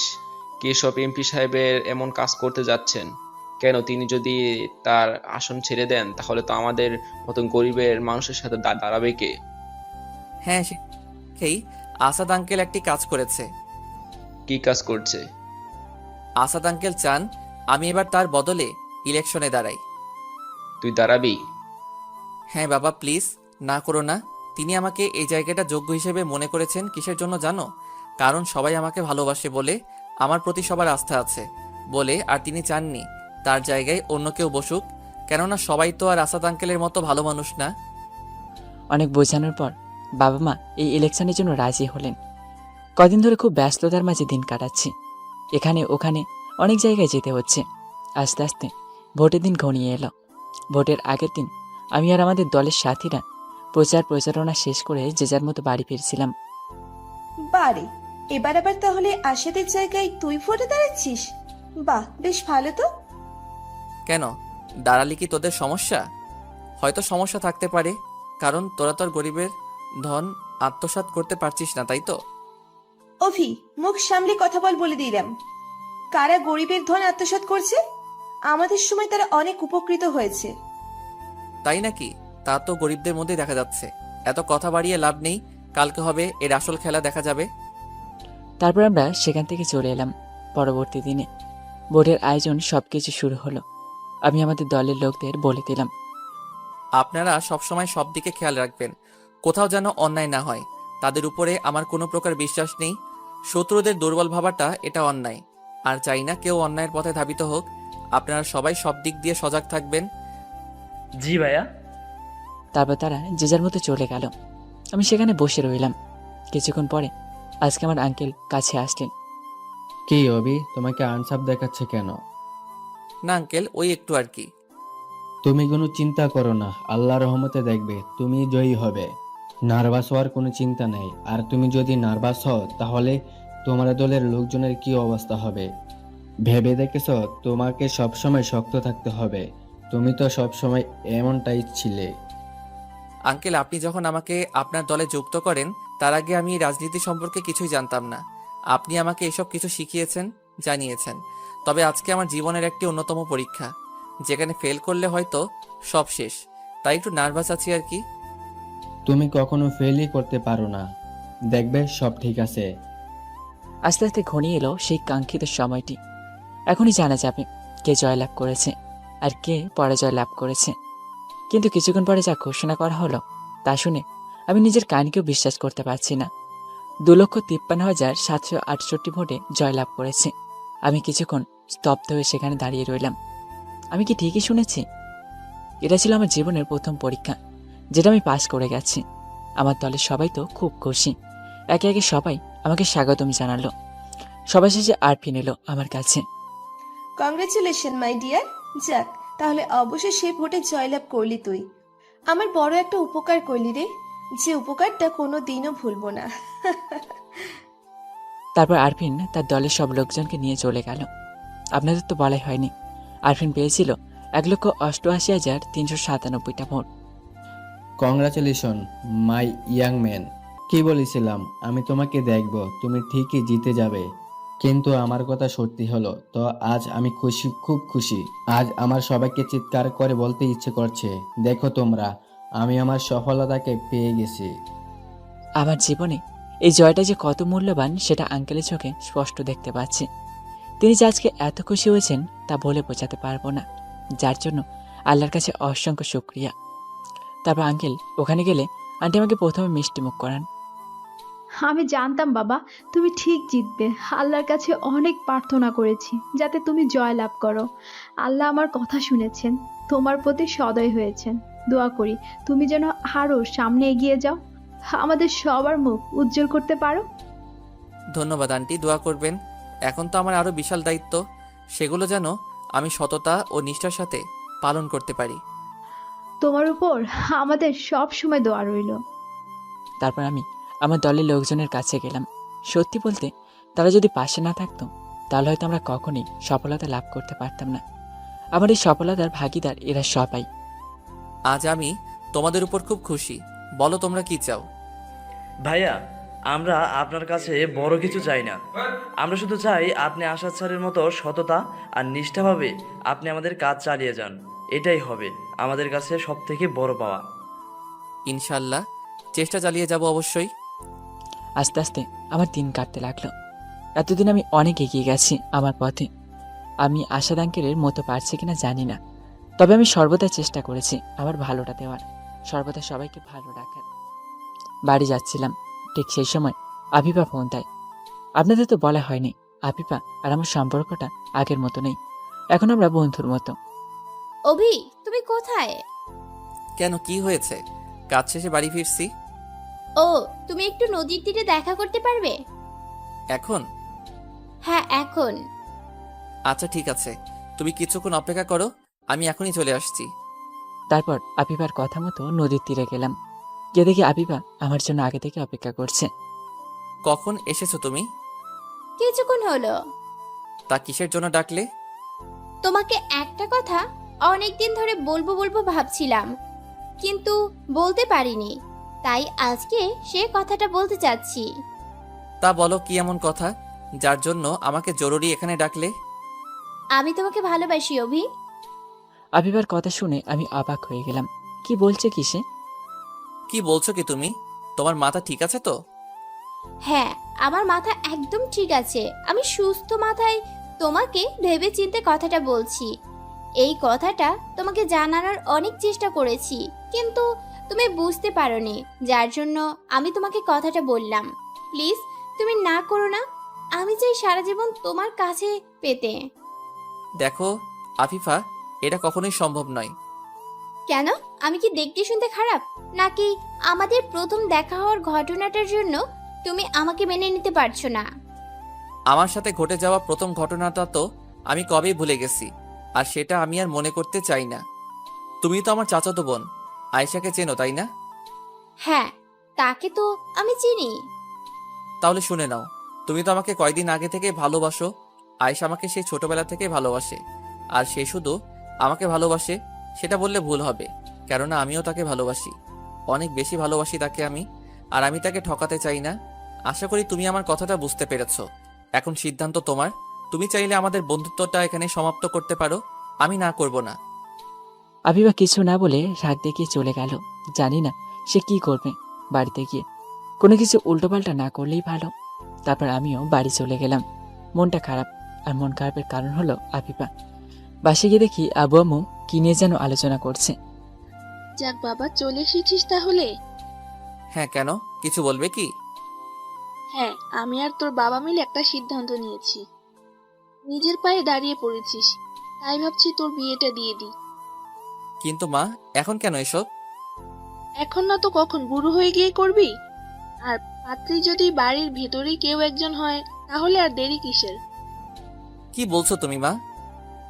এমন ভাবে কথা বলছিস যেন তুই কিছুই জানিস না। চিন্তা করিস না, আয়েশা আমাদের সব কিছু বলেছে, তাই আমরা সিদ্ধান্ত নিয়েছি তোর আর আয়েশার বিয়েটা দিয়ে দিব। বাড়ির মেয়ে বাড়িতেই থাকবে। আয়শা দেখছি দরজা আড়াল থেকে উকি মারছে। মায়ের কথা শুনে সে কিছুটা লজ্জা পেল, তা আমি ঠিকই দেখতে পেরেছি। তাই তাকে রাগানোর জন্য তার দিকে তাকিয়ে মাকে পড়লাম। মা, আমি এখন বিয়ে টিয়ে করতে পারবো না, আর আয়েশাকে তো আরও না। এবার আয়শা আমার কথাটি শুনে ভীষণ রেগে গেল। সে দরজার আড়াল থেকে বেরিয়ে এসে আমার হাত ধরে আমাকে টানতে টানতে ঘরে নিয়ে দরজা বন্ধ করে দিল। এদিকে আব্বু আম্মু মিটিমিটি হাসছে। এই কি করছিস? ছাড় আমাকে। যেমন আছিস তেমন হয়ে শুয়ে থাকবি, একদম নড়াচড়া করবি না, করলে চেলা কাঠ দিয়ে মাথা ফাটিয়ে দিব। কি বলে তুই বড় আমাকে আমাকে বিয়ে করবি না? আমাকে রিজেক্ট করার সাহস কিভাবে হয় তোর? এত কষ্ট করে বড় আব্বু বড় আম্মুকে ম্যানেজ করলাম, আর তুই বলছিস বিয়ে করবি না? তুই করবি না, তোর ঘাড় করবে। আরে তোকে তো বিয়ে আমিই করব। তাহলে বড় আম্মুকে কেন বললি তুই আমাকে বিয়ে করতে পারবি না? আরে আমি তো তোকে রাগানোর জন্য বলেছিলাম, আমি দেখতে চেয়েছিলাম তোকে রাগান্বিত অবস্থায় কেমন দেখায়। আমাকে রাগাতে তোর খুব ভালো লাগে, তাই না? খুব ভালো লাগে। আবার? সরি সরি, আর বলবো না। তাহলে বাবা মাকে আমাদের বিয়ের দিন ঠিক করতে বলি, কি বলিস?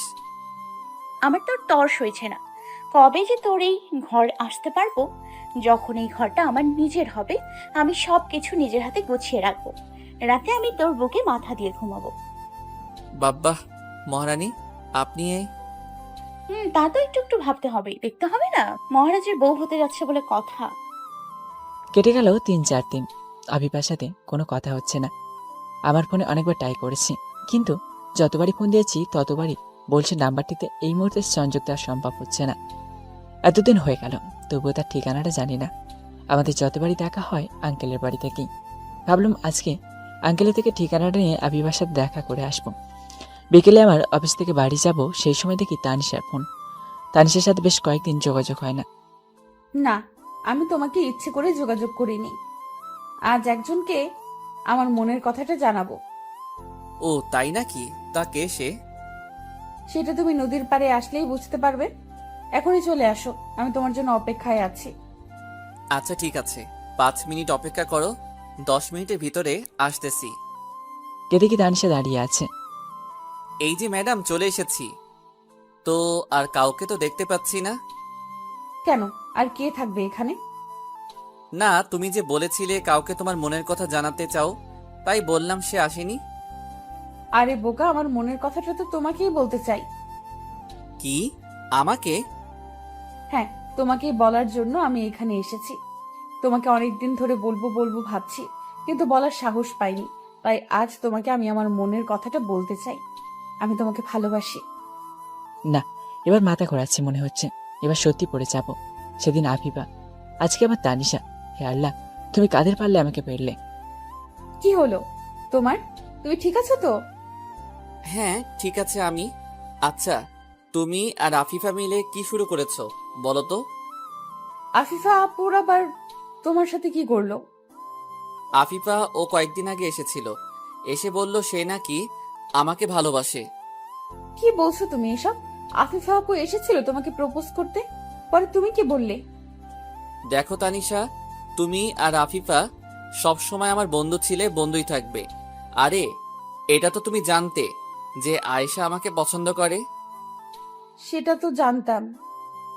কখনো এটা জানার চেষ্টা করেছো আমি তাকে ভালোবাসি কি ভালোবাসি না? একটা কথা শোনো, আমার আর আয়েশার বিয়ে ঠিক হয়ে গেছে। কি কি বলছো কি তুমি? হ্যাঁ তানিশা, আমি যা বলছি ঠিকই বলছি। আগামী শুক্রবার আমার আর আয়েশার বিয়ে।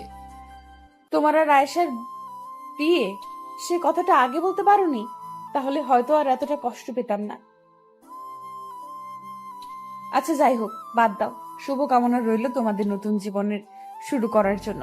হয়তো তোমাকে নিজের করে পাবো না, কিন্তু বন্ধু হিসেবে তোমার পাশে থাকবো। এটাই তো আবার কম কিসের। চিন্তা করো না, আমি ঠিক সময় তোমাদের বিয়েতে হাজির হব। আসি তাহলে। তানিশা, তুমি যদি আমার কথায় কষ্ট পেয়ে থাকো তাহলে প্লিজ আমাকে ক্ষমা করে দাও। আমার এখন কিছু করার নেই। হায় রে পাগল, এতে আবার ক্ষমা চাওয়ার কি আছে? আর আমরা তো বন্ধু নাকি? বন্ধুত্বের মধ্যে কোনো ধন্যবাদ সরি এসব চলে না। হয়তো তোমার কথায় কিছুটা কষ্ট পেয়েছি, কিন্তু আমি মানিয়ে নিতে পারবো। আর আমি আয়েশার চোখে তোমার প্রতি যে ভালোবাসা দেখেছি তা হয়তো আমি তোমাকে দিতে পারবো না। তোমার জন্য হয়তো বা আয়েশাই উপযুক্ত। সেদিন আফিফা, আজ আবার তানিশা। আমার সাথে কেন এসব হচ্ছে? তানিশা মুখে যতই বলুক, আমি বুঝতে পেরেছি সে কতটা কষ্ট পেয়েছে। বাসায় ফিরে আনমনে বারান্দায় বসে বাইরের আকাশটা দেখছিলাম। কি হয়েছে, তোর মন খারাপ? পাশে তাকিয়ে দেখি আয়েশা আমার পাশে বসে প্রশ্নটি করলো। না, এমনি মন খারাপ হতে যাবে কেন? তোর মুখটা দেখে সেটা বোঝা যাচ্ছে যে তুই নিশ্চয়ই কিছু একটা নিয়ে মন খারাপ করে বসে আছিস। প্রথমে মনে করলাম তানিশাও আফিফার কথাটা আয়েশাকে বলে দেব, কিন্তু পরে ভাবলাম না থাক, কথাগুলো শুনে হয়তো আয়েশাও অনেক কষ্ট পাবে। তার সে না হয় সে কথাগুলো আমার মাঝেই থাক। পরের দিন একটি কাজের জন্য আমার দলের লোকজন সহ এক জায়গায় যাচ্ছিলাম। রাস্তার মাঝে দেখি একটি ছেলে তার কয়েকটি বন্ধু মিলে একটি রিক্সা চালকের সাথে কি যেন নিয়ে তর্কাতর্কি করছে। রিক্সা চালক মাথা নিচু করে চোখের পানি ফেলছে। জুয়েল, গাড়িটা থামাও। কেন ভাইয়া, কোনো সমস্যা হয়েছে? হ্যাঁ, ছোটখাটো কোনো সমস্যা হয়েছে মনে হচ্ছে, তবে আমার নেই, বাইরে দেখতে পারছো। তারপর আমার ইশারায় জুয়েল বাইরের দৃশ্যটা লক্ষ্য করলো। তারপর সে গাড়িটা থামালো। শাহিন, গিয়ে দেখো তো কি হয়েছে। জি ভাইয়া, আমি এক্ষুনি যাচ্ছি। তারপর শাহিন গাড়ি থেকে বের হয়ে ঘটনাস্থলে গেল। কি ভাই এখানে? এখানে কি যা হবার হচ্ছে? তুই এখানে আসার কি? বলবো না। তুই কি করবি? তারপর ছেলেটির বন্ধুরা মিলে আস্তে আস্তে শাহিনের দিকে এগিয়ে আসছিল। দেখুন ভাই, এটা কিন্তু অন্যায়। আপনারা এতজন হয়ে একটা বাবার বয়সী লোককে এভাবে রাস্তার মাঝে খারাপভাবে গালিগালাজ করছেন। চাচা, এটা কিভাবে হলো? আমি জানি না বাজান, আমি রিক্সা নিয়ে ওইখানে খাড়াই আসছিলাম। সেই সময় এই মামারা আমার রিক্সার লগে ধাক্কা লাগাই দেয়। দেখছেন বাবা আমার রিক্সার কি অবস্থা হয়েছে? আমি গরিব মানুষ, আমার এই রিক্সা খান ছাড়া আমার পরিবারের খাওন জোগাইব কিভাবে? এটা কিন্তু আপনারা ভীষণ অন্যায় করেছেন। কি করছি আর না করছি সেটা তোর কাছে থেকে শিখবো নাকি? বেশি নায়ক হতে আসিস না। দেখুন, আমার না খাওয়ার কোনো ইচ্ছা নেই। আপনি ওনারা যে ক্ষতিটা করেছেন তার ক্ষতিপূরণ দিন এবং তার কাছে ক্ষমা চান। দিলি তো আমার মাথাটা গরম করে। দাঁড়া 1 মিনিট, তোকে হাসপাতালে পাঠাইতে হবে মনে হচ্ছে। কাকে হাসপাতালে পাঠাবেন আপনারা? স্যার আপনি কে? হ্যাঁ, আমি। এতক্ষণ কাকে হাসপাতালে পাঠানোর কথা বলছিলেন আপনারা? জানেন, আপনাদের আসল জায়গায় পাঠানোর ব্যবস্থা করছি। কোথায় স্যার? Police station. না স্যার, দয়া করে আমাদের পুলিশের হাতে দিবেন না। না জেনে অনেক বড় ভুল করে ফেলেছি। ক্ষমা চাচ্ছি আপনার কাছে। আমার কাছে ক্ষমা চাইবে কোনো লাভ নেই। যদি চাচা আমাকে ক্ষমা না করে তাহলে আমার কাছেও ক্ষমা পাবেন না। আপনারা আগে ওনার কাছে ক্ষমা চান। আপনারা আর যে ক্ষতিটা করেছেন তার ক্ষতিপূরণ তাকে দিন। মামা, এই নিন টাকাটা রাখুন। আপনার রিক্সার যে ক্ষতি হয়েছে তা এই টাকাটা দিয়ে সারিয়ে নিন। প্লিজ আমাদের ক্ষমা করে দিন, নইলে আমাদের জেলে যেতে হবে। আচ্ছা আচ্ছা ঠিক আছে বাবা, তোমাকে ক্ষমা কইরা দিলাম। ঘটনা ঘটেছিল ঠিক একটি মোড়ের উপর। এখানে ট্রাফিক পুলিশ থাকার কথা, কিন্তু তারা কোথায়? অবস্থাটা ভালোভাবে পর্যবেক্ষণ করতে হচ্ছে দেখছি। তারপর যেখানে ট্রাফিক পুলিশ থাকে সেই স্থানটিতে গেলাম। দেখি সেখানকার ট্রাফিক পুলিশ পরে ঘুমাচ্ছে। এই হলো আমাদের দেশের আইন শৃঙ্খলতা বাহিনীর অবস্থা। স্যার আপনি? আসসালামু আলাইকুম। ওয়ালাইকুম আসসালাম। কি করছিলেন আপনি এতক্ষণ? না মানে স্যার, দেখুন, আমি আপনার কোনো কৈফিয়ত শুনতে চাই না। আপনাদের সামনেই 4 জন ছেলে একটি বৃদ্ধ রিক্সা চালককে এইভাবে হেনস্থা করছে, অপমান করছেন। আপনারা কি করছেন? এটা কি আপনাদের ডিউটির মধ্যে পড়ে?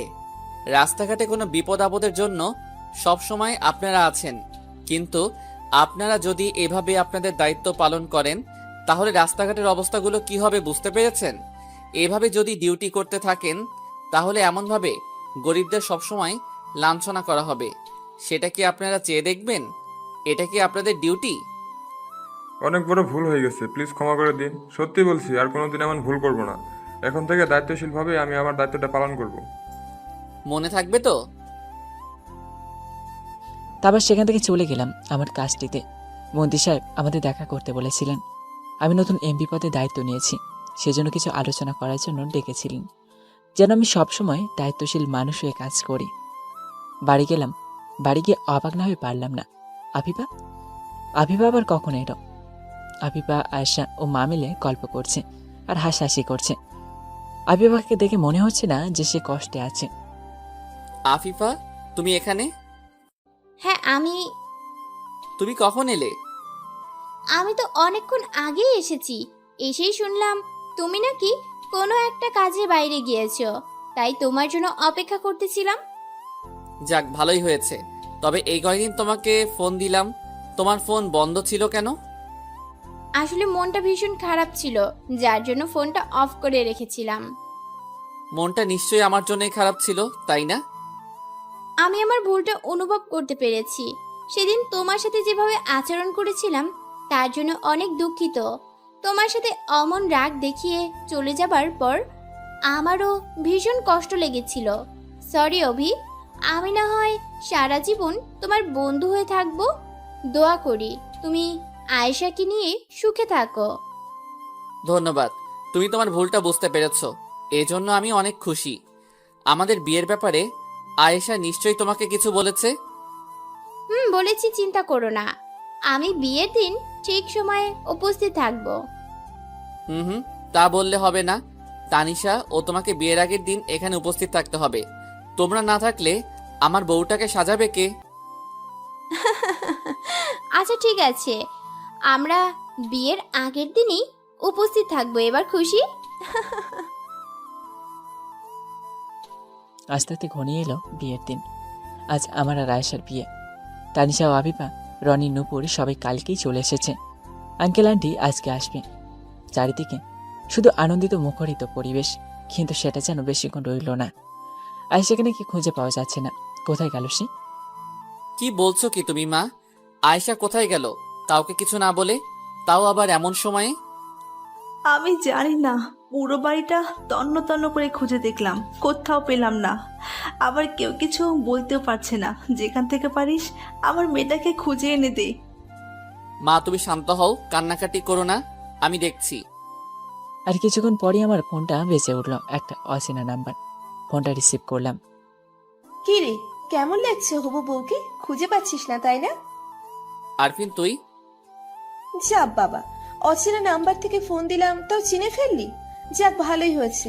আর শোন, তোর হবু বউকে খোঁজাখুঁজি করার দরকার নেই, সে আমার কাছেই আছে, সযত্নে আছে। আরফিন তুই যদি আয়েশার কোনো ক্ষতি করেছিস তো আমার থেকে খারাপ কেউ হবে না বলে দিলাম। আরে ছি ছি, কি বলছিস তুই? আমি আমার হবু ভাবিকে কিছু করতে পারি? তার কোনো ক্ষতিই আমি করিনি, আর করবও না। শুধু তোকে একটু কাজ করতে হবে, যার জন্য তোকে এখানে আসতে হবে। কি কাজ বল? সেটা নয় এখানে আসলেই জানতে পারবি। আগে তো আয়, তারপর। আর বেশি চালাকি করিস না। পুলিশ কিংবা বডিগার্ড নিয়ে আসার ভুল কখনো করিস না, তাহলে তোর হবু বউ সারা জীবনের জন্য তোর থেকে আলাদা হয়ে যাবে। না না, এটা একদমই করবি না। আমি কাউকে নিয়ে যাব না, আমি একাই এসছি। কোথায় আসতে হবে বল, আমি এক্ষুনি যাচ্ছি। এই তো গুড বয়, এই ঠিকানায় চলে আয়। আমি তোর অপেক্ষায় থাকলাম। তারপর আরফিনের ফোনটা কেটে দিল। কি রে, কি হলো? কে ফোন করেছিল? মা তোমরা থাকো, আমি এক্ষুনি আসছি। কিরে তুই কোথায় যাচ্ছিস বাবা? বাবা আমি আসছি, এক জায়গায় যাচ্ছি।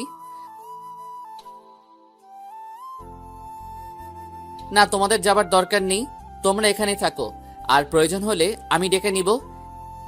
তারপর চলে গেলাম আরফিনের দেওয়া ঠিকানায়। গিয়ে দেখি একটি পরিত্যক্ত বিল্ডিং, যেখানে কেউ থাকে না। পুরো বিল্ডিংটা অন্ধকারে চেয়ে আছে। সেই সময় কিছু ছেলেকে দেখতে পেলাম। তারা আমার কাছে এলো এবং ভালোভাবে চেক করে দেখলো কোনো অস্ত্র নিয়ে এসেছে কিনা। তারপর আরফিনের কাছে নিয়ে গেল। ওয়েলকাম মিস্টার অভি, আপনাকে আমার এলাকায় স্বাগতম।